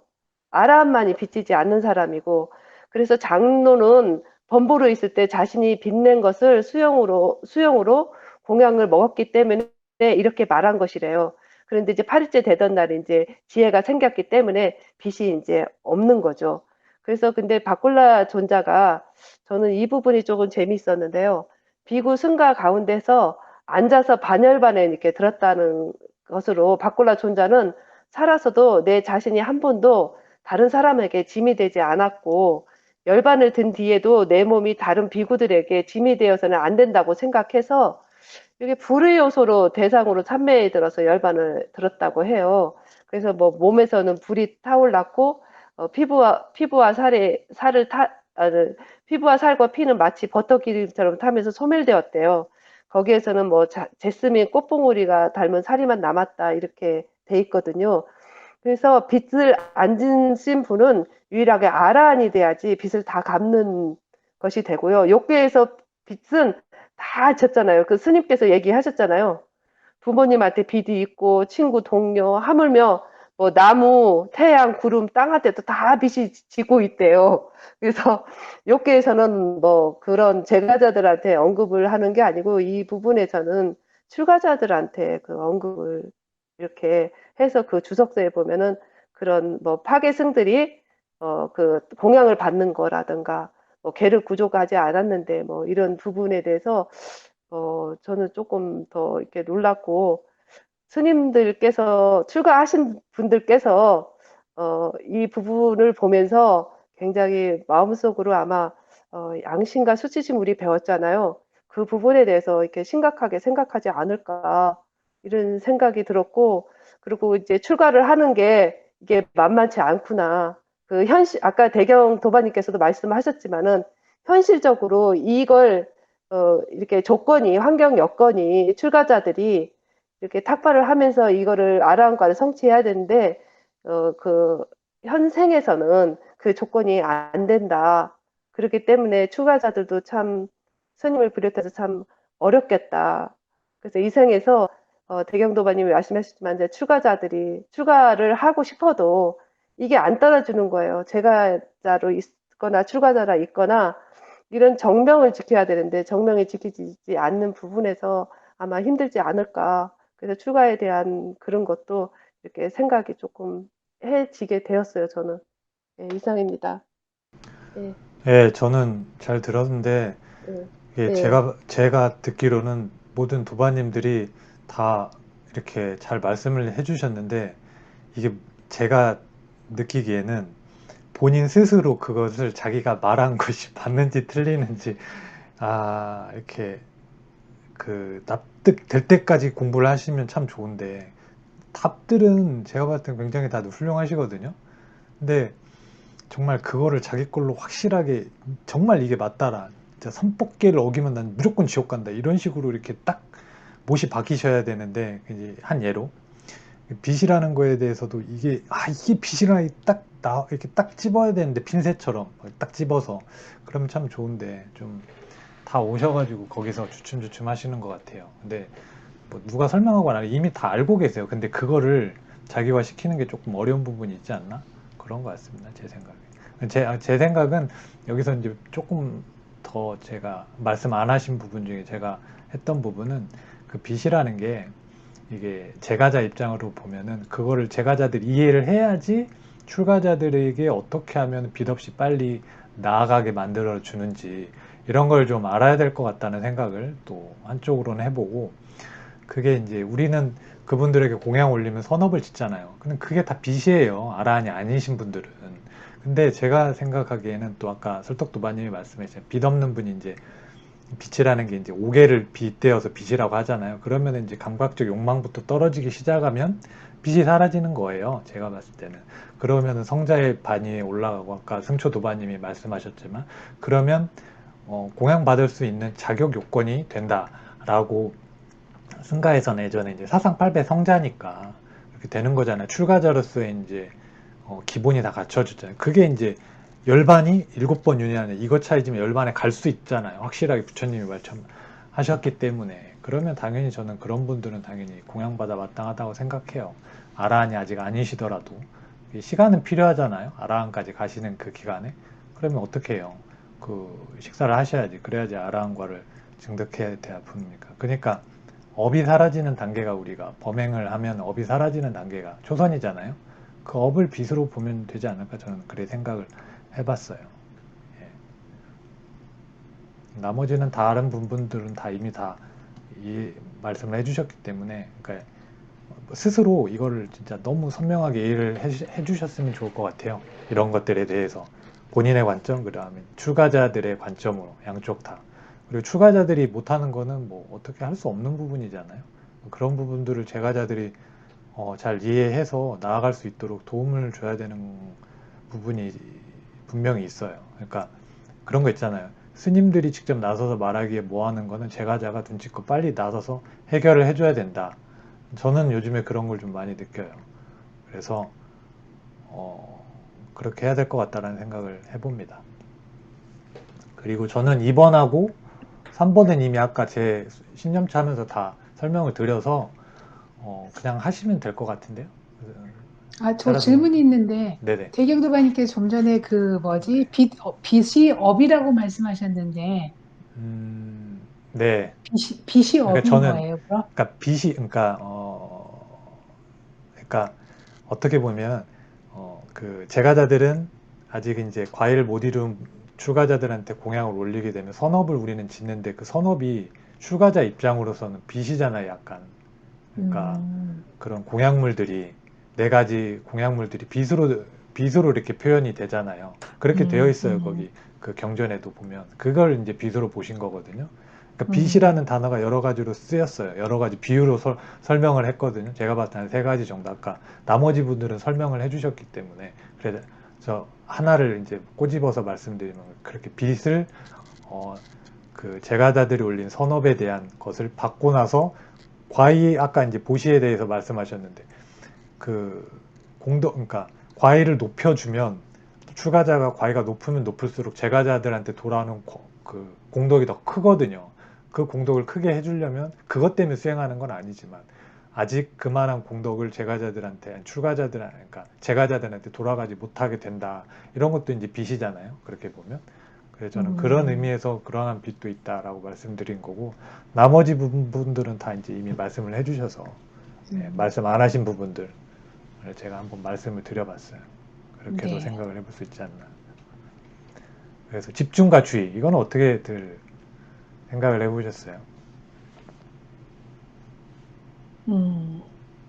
그럼 집중과 주의에 대해서 이제 저부터 말씀을 드릴까요? 네, 저는 집중과 주의에 대해서 먼저 말씀드리기 전에, 최근에 어떤 생각을 한번 해봤냐면, 부처님께서 저희가 이렇게 아니, 이게, 인간들이 윤회를 하는데 이 윤회를 벗어나는 길을 갖다가 가르치지 않으셨다라면,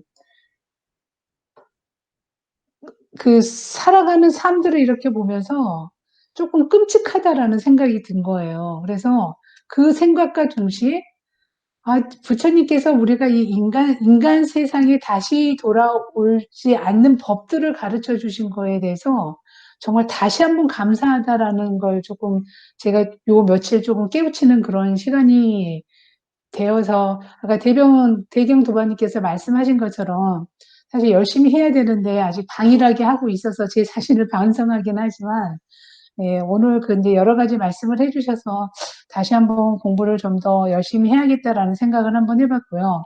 그다음에 집중과 주의는 그러니까 제가 이걸 사띠 수행을 하면서 구분이 안 되는 거예요. 저희는 이때까지 주의와 집중을 같은 걸로 이렇게 배우면서 살았던 것 같아요. 근데 다른 분들은 어떨지 모르겠지만 저는 주의와 집중이 같은 거. 주의가 일어나면 집중이 일어나야 된다고 배워서 항상 주의 집중이라고 배웠지 주의가 따르고 집중이 따르라는 건 안 배워서 이걸 구분하기가 굉장히 어려웠거든요. 근데 이제 최근에 제가 이제 지난주에 빠졌지만 이제 일을 하면서 보면은 초집중을 하는 것 같아요. 그럼 집중을 할 때는 아무것도 들어오지 않거든요.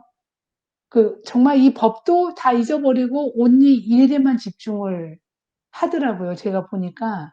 그러면은 아무것도 생각이 나지 않은데 이 집중이 끝나고 나니까 사람이 패닉까지는 아니지만 너무 힘든 거예요.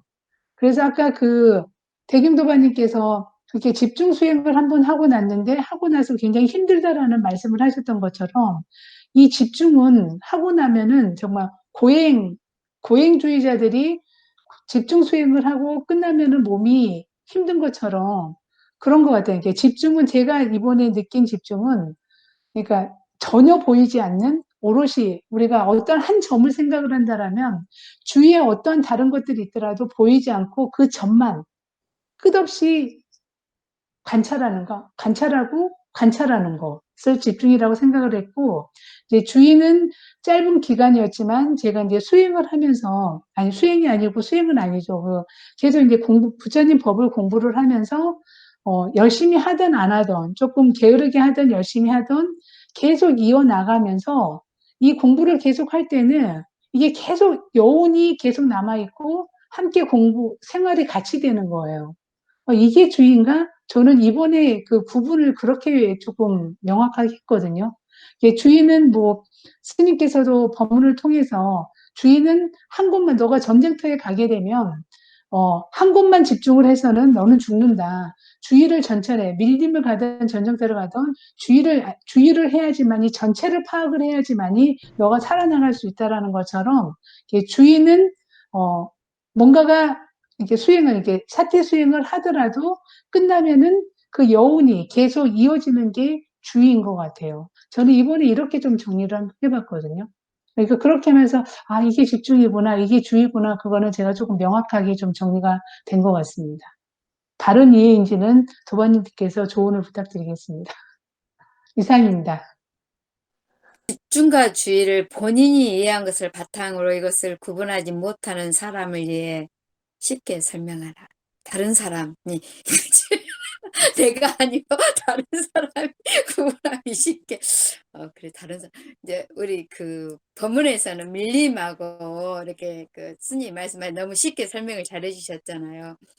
근데 이렇게 보니까 스님이 집중과 너무 쉽게 설명했지만 저는 이제 그 똑같은 말 안 하고 뭐라 비유를 해서 할까 하다가 저기 이제 많은 사람들 앞에서 수천 명 있는 데서 어떤 사람이 딱 올라가서 연단해서 연설을 하면은 집중은 포커스가 한 사람에게 맞춰져서 그 사람만 보고 말하고 다른 옆에 누가 왔는지 얼마나 많은 사람이 모였는지 전혀 모르고 오로지 그 한 사람에게 포커스가 맞춰져 가지고 그 한 사람만 기억하는 것을 집중이라 하고, 그 다음에 이제 주인은 그 모든 사람은 모든 얼마 숫자가 얼마 모였고 주변에는 어느 정도 어느 연령층이 모였고 그 모든 것에 대해서 모여진 사람에 대해서 세세히 전부 아는 것을 저는 이제 주의라고 이렇게 이제 비유를 하고, 또 하나는 제가 운전하고 할때 집중하다가 신호등도 뭐 아무것도 없이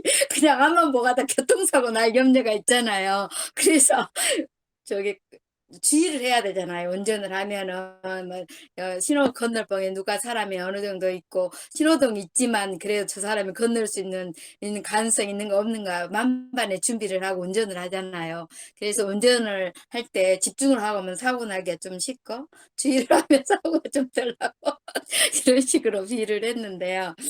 예, 저기 제가 이제 이렇게 삿띠를 하면서 이 앞전에 질문했던 것처럼 호흡 수행을 할 때, 숨을 관찰할 때 길게 들이시면 길게 들이신다고 알고 짧게 들이시면 짧게 들이신다고 알고 이런 게 있잖아요. 이제 한 곳을 지정한다는 것은 집중이라는 것을 나중에 이제 깨달아 그것은 집중이고 관찰을 해야 되는데 잘못 내가 생각했던 걸 알았는데, 결국 조금 틀을 넓혀 보면은 우리가 숨이 들어오고 나가는 것을 이 몸에가 10년째 수행이 밖에 있는 모든 걸 거두어 들어서 몸 안으로 갖고 오는 거잖아, 가져오는 거잖아요. 그래서 발끝부터 머리끝까지 이렇게 관찰하는 것도 주의에 해당되는데, 그렇다면 저기 숨에게만 집중, 이렇게 숨에 이렇게 들이쉬고 내쉬고 길게 들이쉬고 내쉬고 짧게 들이쉬고 내쉬고 결국 이것도 집중에 포함되지 않나 하는 생각이 아직도 사라지지 않고 있거든요. 왜냐면 저기 그 대경도마님께서 보내주신 디가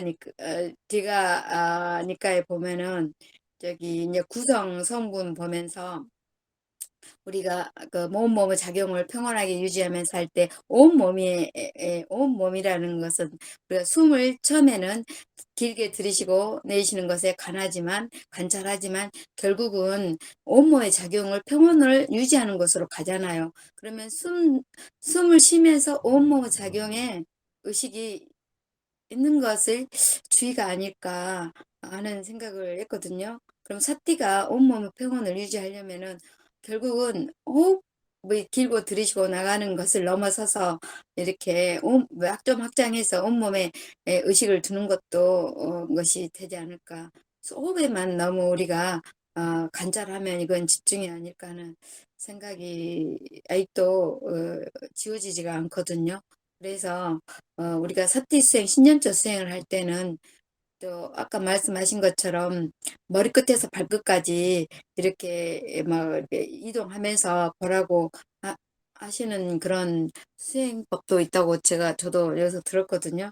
그러는데 아직까지는 우리가 숨 길게 들이쉬고 내쉬는 이것이 아직까진 집중인 것 같아요. 근데 이것이 온몸의 작용으로 넘어가면 온몸의 작용을 평온하게 유지하며 이럴 때는 이게 이제 사티로 가지 않을까 하는 생각이 그런 생각을 갖고 있고 또 저는 집중이 그 스님 법문에 보면은 집중은 37 도품 어디에도 구차 전행 어디에도 들어올 수 없는 자리가 없다 했잖아요. 그러면 지금 그래 잘못됐다고 했는데 그리고 이 고요한 평온에 의한 안전한 고요와 평온에 의한 강한 평정에 의한 이게 사마티가 우리는 이제 해당되는데 저는 아직 모르지만 수행을 그렇게 하다 보면은 강한 평정이 곧 집중이 되지 않을까 그런 생각도 딱 들기도 하는데 일단 스님은 이게 아니라고 하시니까 그렇게 생각해봤어요. 집중은 어떤 대상을 한 군데다 두고 계속 의식을 그쪽에 가져가는 행위를 말한다. 예, 본문에서는 뭐 연보를 한다, 삼천배를 한다, 뭐 기타 등등 이런 게 있었지 않습니까? 저는 누가 불러도 이렇게 집중이라고 하는 것은 누가 불러도 모르는 어떤 상태, 한 곳에 빠져 있을 때. 예를 들자면, TV에 재미있는 거를 했다고, 뭐 지금은 TV 잘 안 보는데, 어릴 때 생각하면 TV에 뭘 보다가 엄마가 불러도 부르는 줄 모르고 몇 번 불러도 모르는 이런 상태가 집중이 아니었는가. 초집중 이렇게 설명하기 좋자면 그런 쪽이고 주의 이런 것들은 찾기 할 때 호흡에 대한 거 우리가 아까 신수신법에 이래 보면 호흡에 대한 것들이 신에도 있고 수에도 있고 심에도 있지 않습니까? 그 신수신법에 호흡에 들으시고 길면 길다고 알고 짧으면 짧고 짧다는 걸 알고 이 호흡에 주시를 하지만 그 수념처럼 넘어가면 뭐 좋다, 기쁘다, 희락, 불고불락 이렇게 느끼는 것처럼 주의는 호흡에 있지만 그 주변에서 일어나는 것들, 내 몸에서 일어나는 것들, 다리가 저리면 저린 것들도 알고 또 다른 호흡에서 다른 쪽으로 의식이 나가면 나가는 것들 알고 그 호흡에는 두지만 다른 것들도 살펴지는 것들이 주시가 아닌가. 호흡에는 두지만 내가 어떤 의식이 이쪽으로 갔다 저쪽으로 갔다가 뭐 아프면 아픈 쪽으로 갔다가 뭐 이거를 주시라고 하지 않는가. 근데 항상 이 주시가 정확하게 잘 안 된다는 거. 너무 또 저는 이 본문 이렇게 동영상 들을 때 이어폰을 해서 듣고 있지 않습니까? 여기에 집중을 해서 이렇게 뭐 표현을 집중이라고 하겠지만 집중해서 이렇게 듣고 있는데 집에 식구들이 뭐를 얘기를 하면 여기에 이 본문에 집중하다 보기에 말이 정확하게 이해가 안 되는 거예요. 그냥 말을 하긴 하는데 좀 해석이 안 된다 그래야 되겠나? 이쪽에 한쪽에 좀 몰입이 돼 있는 건지, 본문 듣는데 이해를 하면서 들으려고 하니까 그래서 그런지, 또 식구들이 얘기하면 무슨 말이지? 이제 그때는 멈춤해놓고 다시 이렇게 들었거든요. 스님 법문에서 죽지 않으려면, 또 뭐야, 밀림에서 어떤 그 비유법이 있었지 않습니까? 죽지 않으려면 주시를 해야 된다고 집중을 하고 있으면은 내가 죽는다 하듯이. 그랬을 때 그 주시라는 것은 조금 이해는 됐었습니다. 근데 집에 이렇게 본문 듣고 있을 때 식구들이 모르는 거, 이거는 이쪽에는 한쪽은 이해는 하는데 저쪽은 좀 희미하게 제대로 이해 안 되는 부분, 이런 걸 가지고 같이 주시. 아, 예, 수고하셨습니다. 저는 그 주의하고 집중을 지금 이렇게 도반님 이렇게 말씀 들으면서 제가 주의를 기울이지 않으니까 제 생각에 이렇게 또 빠지더라고요. 주의를 기울이지 않으면. 그래서 그러면 집중하고 주의하고 어떤 차이일까? 도반님 말씀을 이렇게 그 집중해서 들어야 되잖아요. 그런데 생각이 다른 데로 빠지는 것을 알아차리는 거? 그러니까 집중해서 들으면은 도반님 말씀하시는 거를 혼절히 거기다가만 의식을 갖다 놓고 집중해서 들어야 된다면, 주의는 내가 도반님이 말씀하시는데 내 생각이 어디로 가는지까지 알아차리는 거예요. 그래서 다시 이렇게 도반님 말씀하시는 말씀을 듣고, 그래서 이렇게 한 도반님 말씀만 듣는 게 아니라 전체적으로 내 의식까지 점검할 수 있는 그런 게 주의지 않나, 이런 잠깐 그런 생각이 이렇게 들었고요. 저도 올려준 거에 집중과 주의에 대하여 본인의 이해한 것을 바탕으로 이것을 구분하지 못하는 사람을 위해 쉽게 설명하라, 이렇게 해서 이것을 어떻게 쉽게 설명을 해야 되나, 이게 참 고민이 되더라고요, 이게. 그리고 이런 부분을 제가 사유를 해서 다른 분들한테 이렇게 설명한 적이 없기 때문에, 많지가 않기 때문에, 이런 것이 익숙하지 않았기 때문에, 그동안 뭐 살면서도 그렇고, 그냥 단순하게만 살아가지고, 이런 어떤 사유라든가 이런 생각을 하라 그러니까, 이게 좀 어떻게 보면은, 부처님 가르침이 아니었으면 벌써 손을 놓고 아마 단순한 거를 택하지 않았을까, 이런 생각이 이렇게 들더라고요. 그 정도로 부처님 가르침은 사유하는 게 좀 힘들다라는 생각이 이렇게 들고요. 그래서, 집중하고 주의를 이렇게 보면은, 집중은 아까 도바님들께서도 말씀하셨지만, 하나의 대상에 몰두하는 거고요. 주의는 그 자신의 주변의 상황을 파악하는 능력이다, 이렇게 되어 있거든요. 근데 저는, 문득 이것을 공부하면서 어떤 생각이 들었냐면, 예전에 스님하고 이렇게 안거했을 때, 그때 아마 제가 집중을 하지 않았나. 책에 이렇게 써여 있었고, 아니면은 그 스님께서 설법을 했는데도 불구하고 가르침을 제대로 제 걸로 이렇게 숙지를 못했기 때문에, 이해를 못했기 때문에 계속 그 호흡 있잖아요.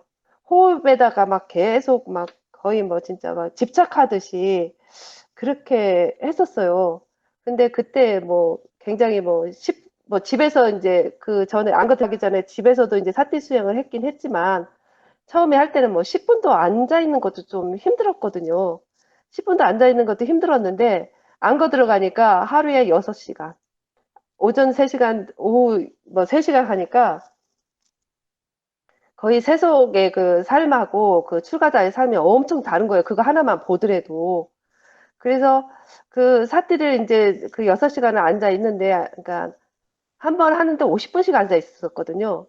근데 그 50분 하고 나오면은 초죽음이 되는 거야. 몸이 뭐 안 쑤시는 데가 없는 거예요. 익숙하지 않으니까. 그것을 예전에 스님 법문에서도 얘기했듯이 했었나? 그 말 있잖아요. 대정도바님이 왜 그 사띠 체험기에도 이렇게 써 있더라고. 말을 갖다가 메워 놓듯이 말뚝에다가 메워둔 의식을 그쪽으로 가게끔 한다. 그렇게 얘기하셨잖아요.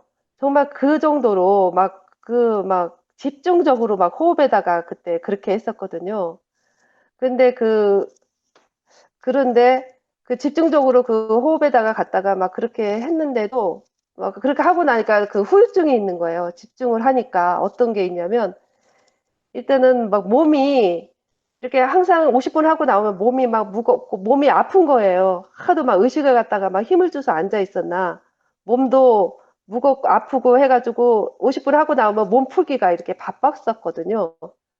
몸 풀기도 바빴고, 그렇게 하면서 뭐, 음, 그렇게 하면서 그 삿띠를 한 3시간씩 하고 나니까 나중에는 그 머리까지 열이 올라와가지고 굉장히 힘들더라고요. 막 하루가 그 삿띠가 아까 어떤 분들이 왜 고행이었다고, 고행이라고 어떤 집중을 하니까 고행이었다고 일이 정말 저한테는 고행이더라고요. 그러니까 그렇게 책에 써놓고 주의력을 가지고 해라 했는데 그게 제 걸로 되어지지 않기 때문에 주의력보다는 집중을 한 거예요, 그때. 그러니까 폐해가 굉장히 몸을 다치게 하고 이렇게 막 그 몸에서 열도 나고 그게 아마 그 오랜 시간 동안 그렇게 하면 아마 상기병이 오지 않을까 이런 생각이 들더라고요. 그래서 집중에 대한 그런 게 굉장히 이렇게 위험하다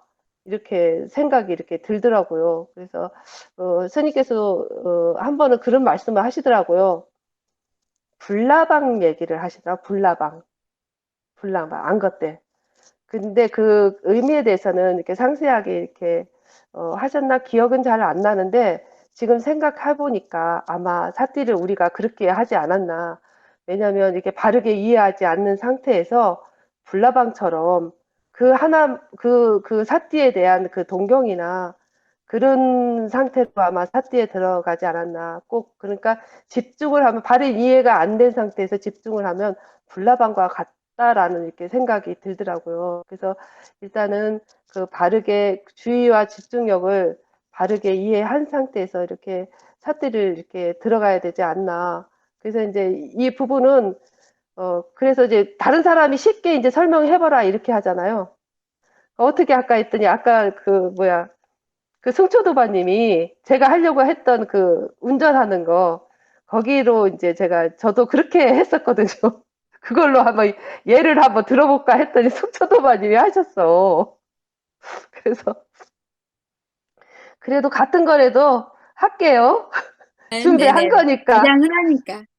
예, 가장 흔하니까. 그러니까 누구나 아니까. 그렇죠. 그래서 준비를 했으니까 할게요. 그 운전을 할 때, 차를 운전할 때 이제 서울에서 이제 부산까지 이제 가야 되잖아요. 그러면 이제 서울이 6개라고 한다면 부산은 이제 열반이에요. 그 집중은 무조건 그 부산만 생각하는 거야. 집중은 무조건 열반만 생각하고 부산만 어떤 하나에 몰입해가지고 열반만 생각을 하고 가는 거고요. 주의력은 먼저 바른 이해를 해요. 주의력은 어떤 것을 이해를 하냐면, 그러니까 가는 데가 고속도로를 타려면 어떻게 타야 되는지, 그렇게 하고 그리고 어디에서 이제 빠져서 나가야 되는지, 갈아타야 되는지, 돈은 얼마가 드는지, 또 기름을 넣어야 되잖아. 기름이 없으면은 가다가 멈추니까 기름 가는 데는 어디에서 기름을 넣을 수 있는 것을, 이런 것을 이렇게 정확하게 정보를 명확하게 숙지를 하면서 이제 출발해서 이제 도로에 이제 숙지를 하고 난 다음에 도로에 그 이정표를 보고 이렇게 가잖아요. 도로에 이정표를 보면서 이제 찾아가는데 가다 보니까 저도 이제 그렇게 하는데 주의력이 없으면 어떤 상황이 되냐. 그러니까 주의를 하고 가는데도 불구하고 장애를 만나더라고요. 저도 여기서 굉장히 크게 다칠 뻔 했었는데 어떤 경우였냐면 갑자기 차를 타고 이제 앞차는 이제 범프 트럭이었거든요. 앞차는 이제 범프 트럭이었는데 그 뒤에를 제가 따라간 거예요. 근데 갑자기 돌이 그 덤프 트럭에 딱 떨어진 거예요. 그래서 우리 차 유리창에 그 돌이 딱 박힌 거예요. 다행히 그 돌이 만약에 차 안으로 들어왔으면 크게 다쳤을 거 아니에요.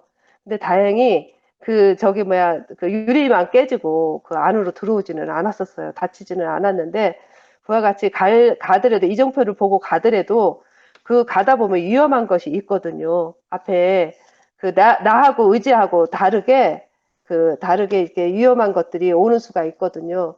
그런 것들을 미리 알고 이렇게 행하면 피해서 갈 수 있잖아요. 그런데 만약에 집중으로 운전을 하고 간다든가 하면 그런 적재물이, 그러니까 지휘력이 떨어진 거지. 그런 예상치 못한 그런 거에도 일단은 바른 이해로서 그 덤프 트럭에는 위험하니까 피해가라. 뭐 이렇게 해야 되는데 그런 주의력 없이 공부를 안 한 거예요. 그런 거는 까지. 그러니까 그런 주의력 없이 가면은 그 위험한 뒤에 따라가면서 그 사고를 당할 수도 있고, 이렇기 때문에 그 열반으로 가는 사람들은 더군다나 집중으로 가는 사람은 더군다나 뭐 그 보면은 왜 점 하나 찍고 간다든가 아까 누가 그 대정도반님 말씀하셨듯이 연부를 한다든가 뭐 이렇게 하잖아요. 그렇게 하고 뭐 한 코끝에다가 많이 하더라고요. 집중을.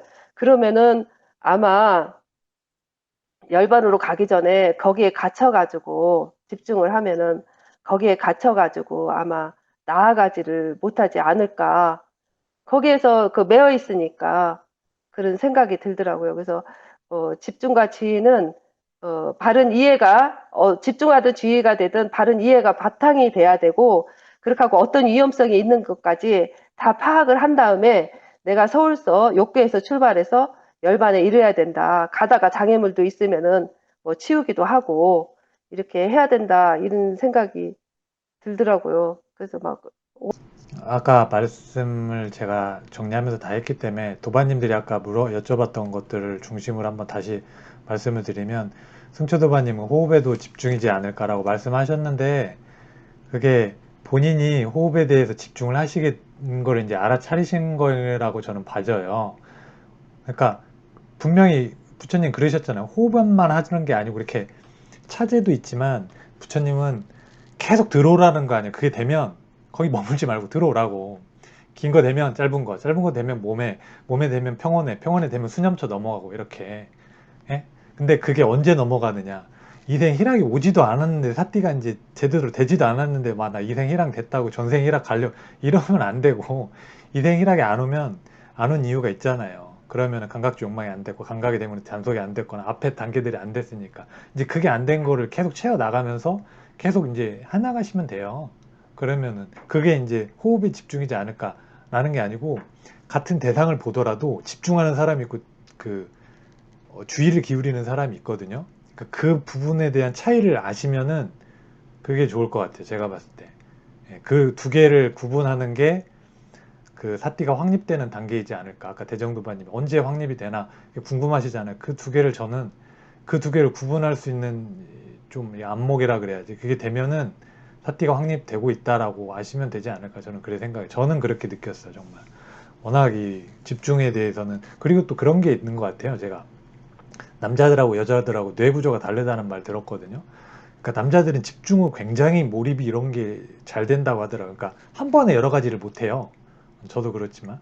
근데 여성분들은 그게 아니다 그러더라고요. 한 번에 여러 가지를 막 이렇게. 그래서 저는 그게 주의와 산만을 또 헷갈리지 않을까라고 할 수도 있다라고 좀 여겨져요. 그러니까 그거를 잘 구분을 하셔야 될 것 같아요. 그 부분을.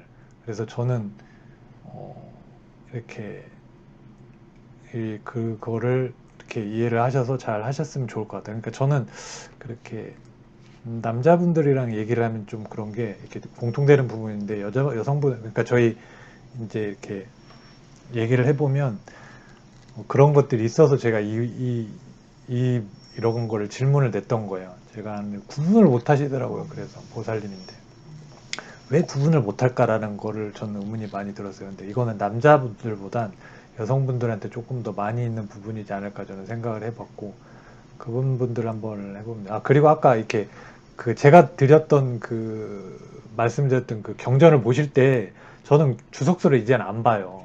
왜 그러냐면은 경전만 보더라도 내가 필요한 게 다 있다라고 느끼기 때문에 주석서를 보지 않거든요. 근데 스님도 누차 말씀하셨지만 주석서를 보면 헷갈리게 되는 경우가 굉장히 많아요. 그래서 정말 내가 경전을 봐도 이해가 안 되면 그래도 저는 주석서 안 봐요. 그러면 더 헷갈리니까. 그러니까 그거는 이렇게 봐도 헷갈리지, 그 부분은 헷갈리는 게 맞는 것 같아요. 그러니까 차라리 경전만 보시고, 경전만 보다 이해가 안 되면 그걸 가지고 스님께 질문을 하는 게 더 이렇게 나을 것 같다라는 생각을 해봐요. 왜 그러냐면 그게 이제 더 헷갈리게 되어 있는 부분들이 있더라고요. 그걸 좀 이렇게 주석서를 안 보는 훈련을 좀 하셔도 저는 나쁘지 않다고 봐요. 왜냐 그런 답들이 경전 안에 다 있는 걸 저는 많이 봤기 때문에 그 부분을 좀 그렇게 했으면 될 것 같아요. 그리고 승초도반님이 아까 이제 말씀하셨던 그 사정근이나 이런 거는 나중에 문제로 제가 정리를 해서 올릴게요. 그 부분은 지금 뭐 하기에는 너무 저거 길어질 것 같아서. 네. 그러면 아직도 예. 내야 할 문제가 많은가요?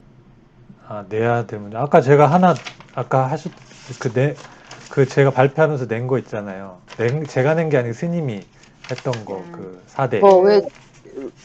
왜 4대? 4대, 왜 4대로, 적치론자? 아니, 4대로 이렇게 그 부처님께서 4대로 설명을 하셨는데 왜 몸의 구성은 5가지로 또 구성은 나눴냐고. 5가지인가? 그거를 스님께서도 한번 말씀하신 적이 있거든요. 62번 경전에서.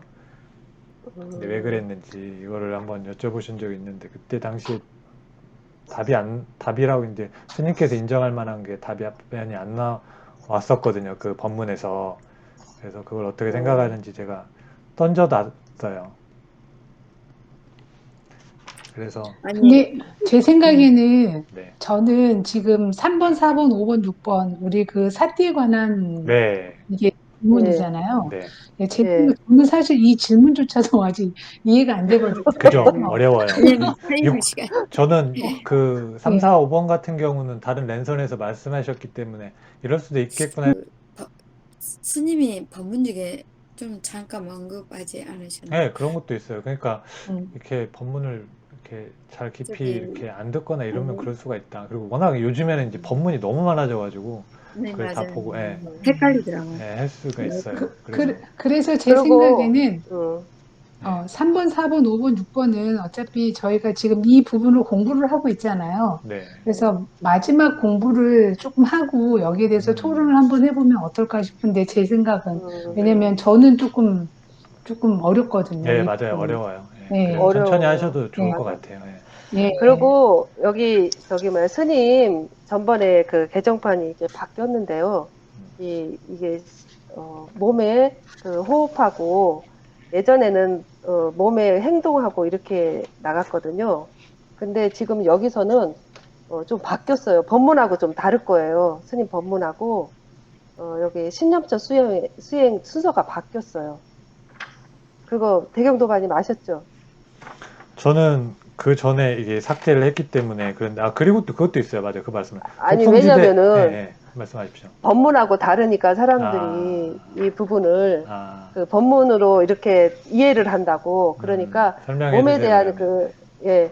그 몸에 대한 사띠 확립이 신념처가 그 개정판하고 예전 거하고 좀 바뀌었어요. 예전에는 몸의 호흡에 대한 사띠 그렇게 하고 바로 몸의 행동 그리고 몸의 구성과 구성 성분 그리고 몸의 무상이었었거든요. 지금 바뀐 게 몸의 호흡에 대한 사띠는 맞고요. 그런데 구성과 구성 성분이 앞에 와 있고요. 그 다음에 행동이고 그 다음에 무상이에요. 그 순서가 좀 바뀌었어요. 예전 거하고. 그래서 법문 들으실 때 이 부분을 좀 참고를 해가지고 법문을 들으셔야 될 것 같아요. 그래서 왜 이렇게 바꿔 놓으셨는지도 이해를 하시면 좋을 것 같아요. 제가 아까 설명한 게 그럴듯하네요. 그러면은. 몸에 도반님께서? 몸에 네, 나가는 그럴 거 것 같아요. 아닙니까? 그리고 그거 연결돼요.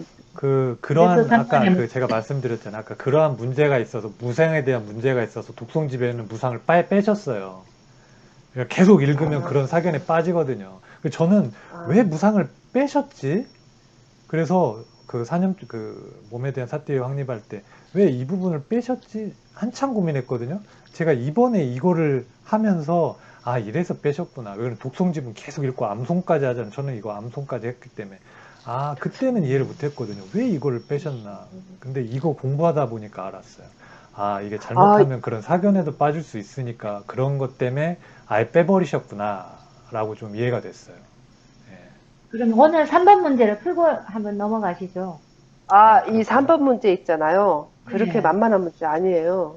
제가 봤을 때는 이게 연결되어 가지고 예. 그러면 이게 우리가 이제 근데 저는 다 말씀을 드렸어요. 도반님께서? 법문으로 보면 차제를 보면 안 되겠네요. 수트라 법문에서 책의 법문에- 차제로 이렇게 봐야 됩니다. 예. 법문에서는 호흡을 먼저 1번 그 신념체에서 호흡을 먼저였고 두 번째가 행동이었거든요. 그러면 지금은 바꿔서 1번이 호흡이고 2번이 구성과 구성 성분이고 3번이 행동이고 4번이 무상에 대한 걸 보면 네. 되겠네요. 그렇게 이해하면 되겠네요. 예. 음, 근데 그래서 스님도 3번 문제는 설명하셨지만 몸의 네, 호흡에 대한 사띠가 중요하고 그렇게 들어가야 되고 예, 나머지는 이제 수행을 그렇죠. 그렇게 몸에 대한 예, 사띠를 확립을 그렇게 하라는 부분보다는 바른 이해를 하라고 이렇게 부처님께서도 예. 추가적으로 예, 놓으신 거지. 그렇게 이해하시는 게 맞는 이거 것 같아요. 굉장히 신념적 잘못 예, 수행이 잘못 굉장히 빠져요, 잘못. 중요하더라고요. 예. 예, 막 새길로 빠질 수가 있어요. 그러니까 잘 다른 가다가. 예, 예. 음, 그리고 또 이게 중도하고 또 연결이 돼가지고 이 부분이 그렇게 쉽지는 않다 이런 생각이 들더라고요. 예. 그 그래서 그럼에도 불구하고 근데 뭐 그 있잖아요. 도반님들께서 하나 질문이 있는데요. 미리 예, 이야기를 해야겠는데 4번 있잖아요. 4번. 4번.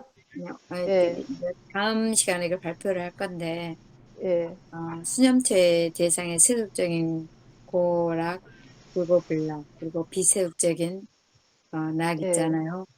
예. 거기에서 그냥 경전 어떤 참고할 만한 경전을 옛날에 그 59경 느낌의 경 그거 말씀하신가요? 예, 그걸 그거 보면 답 나와 있어요. 4번은 그냥 그거 네네네. 보고 이해하는 맞아, 게 4번은 그냥 풀려요. 그거 문제도 아니에요, 저거. 맞아.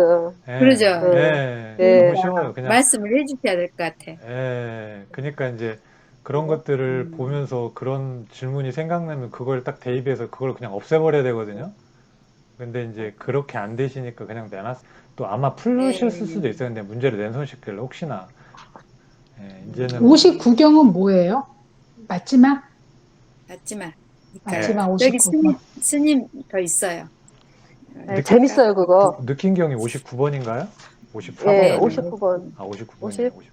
예. 다른 5번, 6번도 뭐 참고할 만한 그런 거 없나요? 6번은 책이 그대로 나와 있어요. 책을 진짜 뚫어지게 보시면 6번은 풀리고요. 그거는 제가 정말 책을 예, 한참 보다가 알아냈고요, 최근에. 너무 기뻐요. 한참 5번도 좀 뭐라 그래야 되니? 아, 5번하고 6번하고 연계되어 있어서 어려울 수도 있긴 하겠다. 저는 6번이 풀리니까 5번은 크게 문제가 안 됐었거든요. 근데 음, 사념처를 진짜 뚫어지게 보시면 답이 나오세요. 안 되면은 예, 한번 해보십시오. 왜 그러냐면 이거 풀면 너무 기분이 좋아요. 아, 그래서 예, 그래서 정말 수트라 너무 좋은 것 같아요. 답이 안에 있어요. 안에 있는데 그게 답인지를 몰라요. 한참 걸려요. 한참. 그러면 예. 대경 도반님이 한참 걸리면은 어떻게 하겠다는 거야? 할게요. 아니에요. 근데 저는 몰랐으니까 그렇게 힌트를 드린 거예요. 저는 힌트조차도 어디 있는지도 음, 몰랐어요. 이게 왜 그런지 막 했잖아요. 스님도 그러니까 음, 문제가 뭐냐면요. 스님은 진짜 이 사념처를 스스로 정리하셔서 이렇게 딱 내놓으신 거예요. 개정파까지 내면서. 그 사유력을 우리가 따라가려면 우리 스스로도 정말 미친 듯이 고민을 해야 되거든요. 안 그러면 그거 어떻게 따라가요? 그러니까 스스로 문제가 나오면 그걸 스스로 푸는 연습을 계속 하셔야 돼요. 왜? 그걸 풀어줄 사람은 있으니까 안 되면 뭐가 잘못되지 않으니까 진짜 끝까지 풀어보셔야 돼요. 그런 훈련을 계속 하셔야지 스님의 이렇게 근데 그게 오래 걸리진 않는 것 같아요. 제가 봤을 때는 해보면 그게 이렇게 문제를 풀면서 이렇게 하면은 어느 순간 이렇게 쉬워지는 것 같아요. 문제들이 점점점 이렇게 설득도반님은 어느 정도 아실 거예요. 지금 딴짓하고 계셔서 잘 안 되실 수 있는데 저도 이렇게 하다가 이렇게 좀 걸리면 일을 하다가 그게 또 잊어버리거든요. 요즘에 좀 그거 느끼는데 그건 어쩔 수 없는 것 같아요. 근데 그런 단계들을 좀 겪으시면 굉장히 좀 쉽게 문제들이 풀리고 문제 푸는 방법도 생기고 고민하다 보면 내가 고민하면 풀리겠구나라는 생각도 하시고 이러는 게 있을 것 같아요. 그거는 머리가 시원해요. 네. 이거 저기 3번 문제를 풀잖아요. 그러면 외도까지 타파가 되고요. 그 머리가 정말 그러니까 신념적 수행에 대한 그런 그 의문점 그게 조금 더 깊이 들어가지더라고요. 이 3번 문제에 그게 나와요. 신념적 수용하고 굉장히 음, 예, 머리가 시원할 정도로 그리고 외도를 그대로 타파를 하는 그런 상황이 되고요. 너무 저는 참 이게 몸의 구성과 구성 성분 이것도 타파하고요. 그 몸의 무상도 각각의 우리 저 그 뭐야 그 중도 부분에서 각각의 외도들을 이거를 탑발을 하고 지금 하는 그런 지금도 계속 이렇게 그 다른 데서는 이런 수행을 하더라고요. 그쵸? 부정감 같은 다른 거. 데서는 부정감 같은 이런 수용을 부정감. 계속 하고 또 뭐 그 요즘 막 이렇게 그 저기 이슈가 됐잖아요. 무아에 대해서 막 그런 부분 무아에 대한 그런 부분도 이슈가 돼가지고 그 잘못 해석하는 스님하고 다른 분들이 해석하는 그 무아의 부분도 좀 다른 것 같고요. 그래서 이 부분을 좀 그런 걸로 좀 풀면은 참 머리가 시원하고 또 재밌고 무슨 수학 공식 딱 떨어지는 것 마냥 딱 떨어져가지고 수념처 수행하고 딱 이어지게끔 어떻게 보면은 그렇더라고요. 그래서 예전에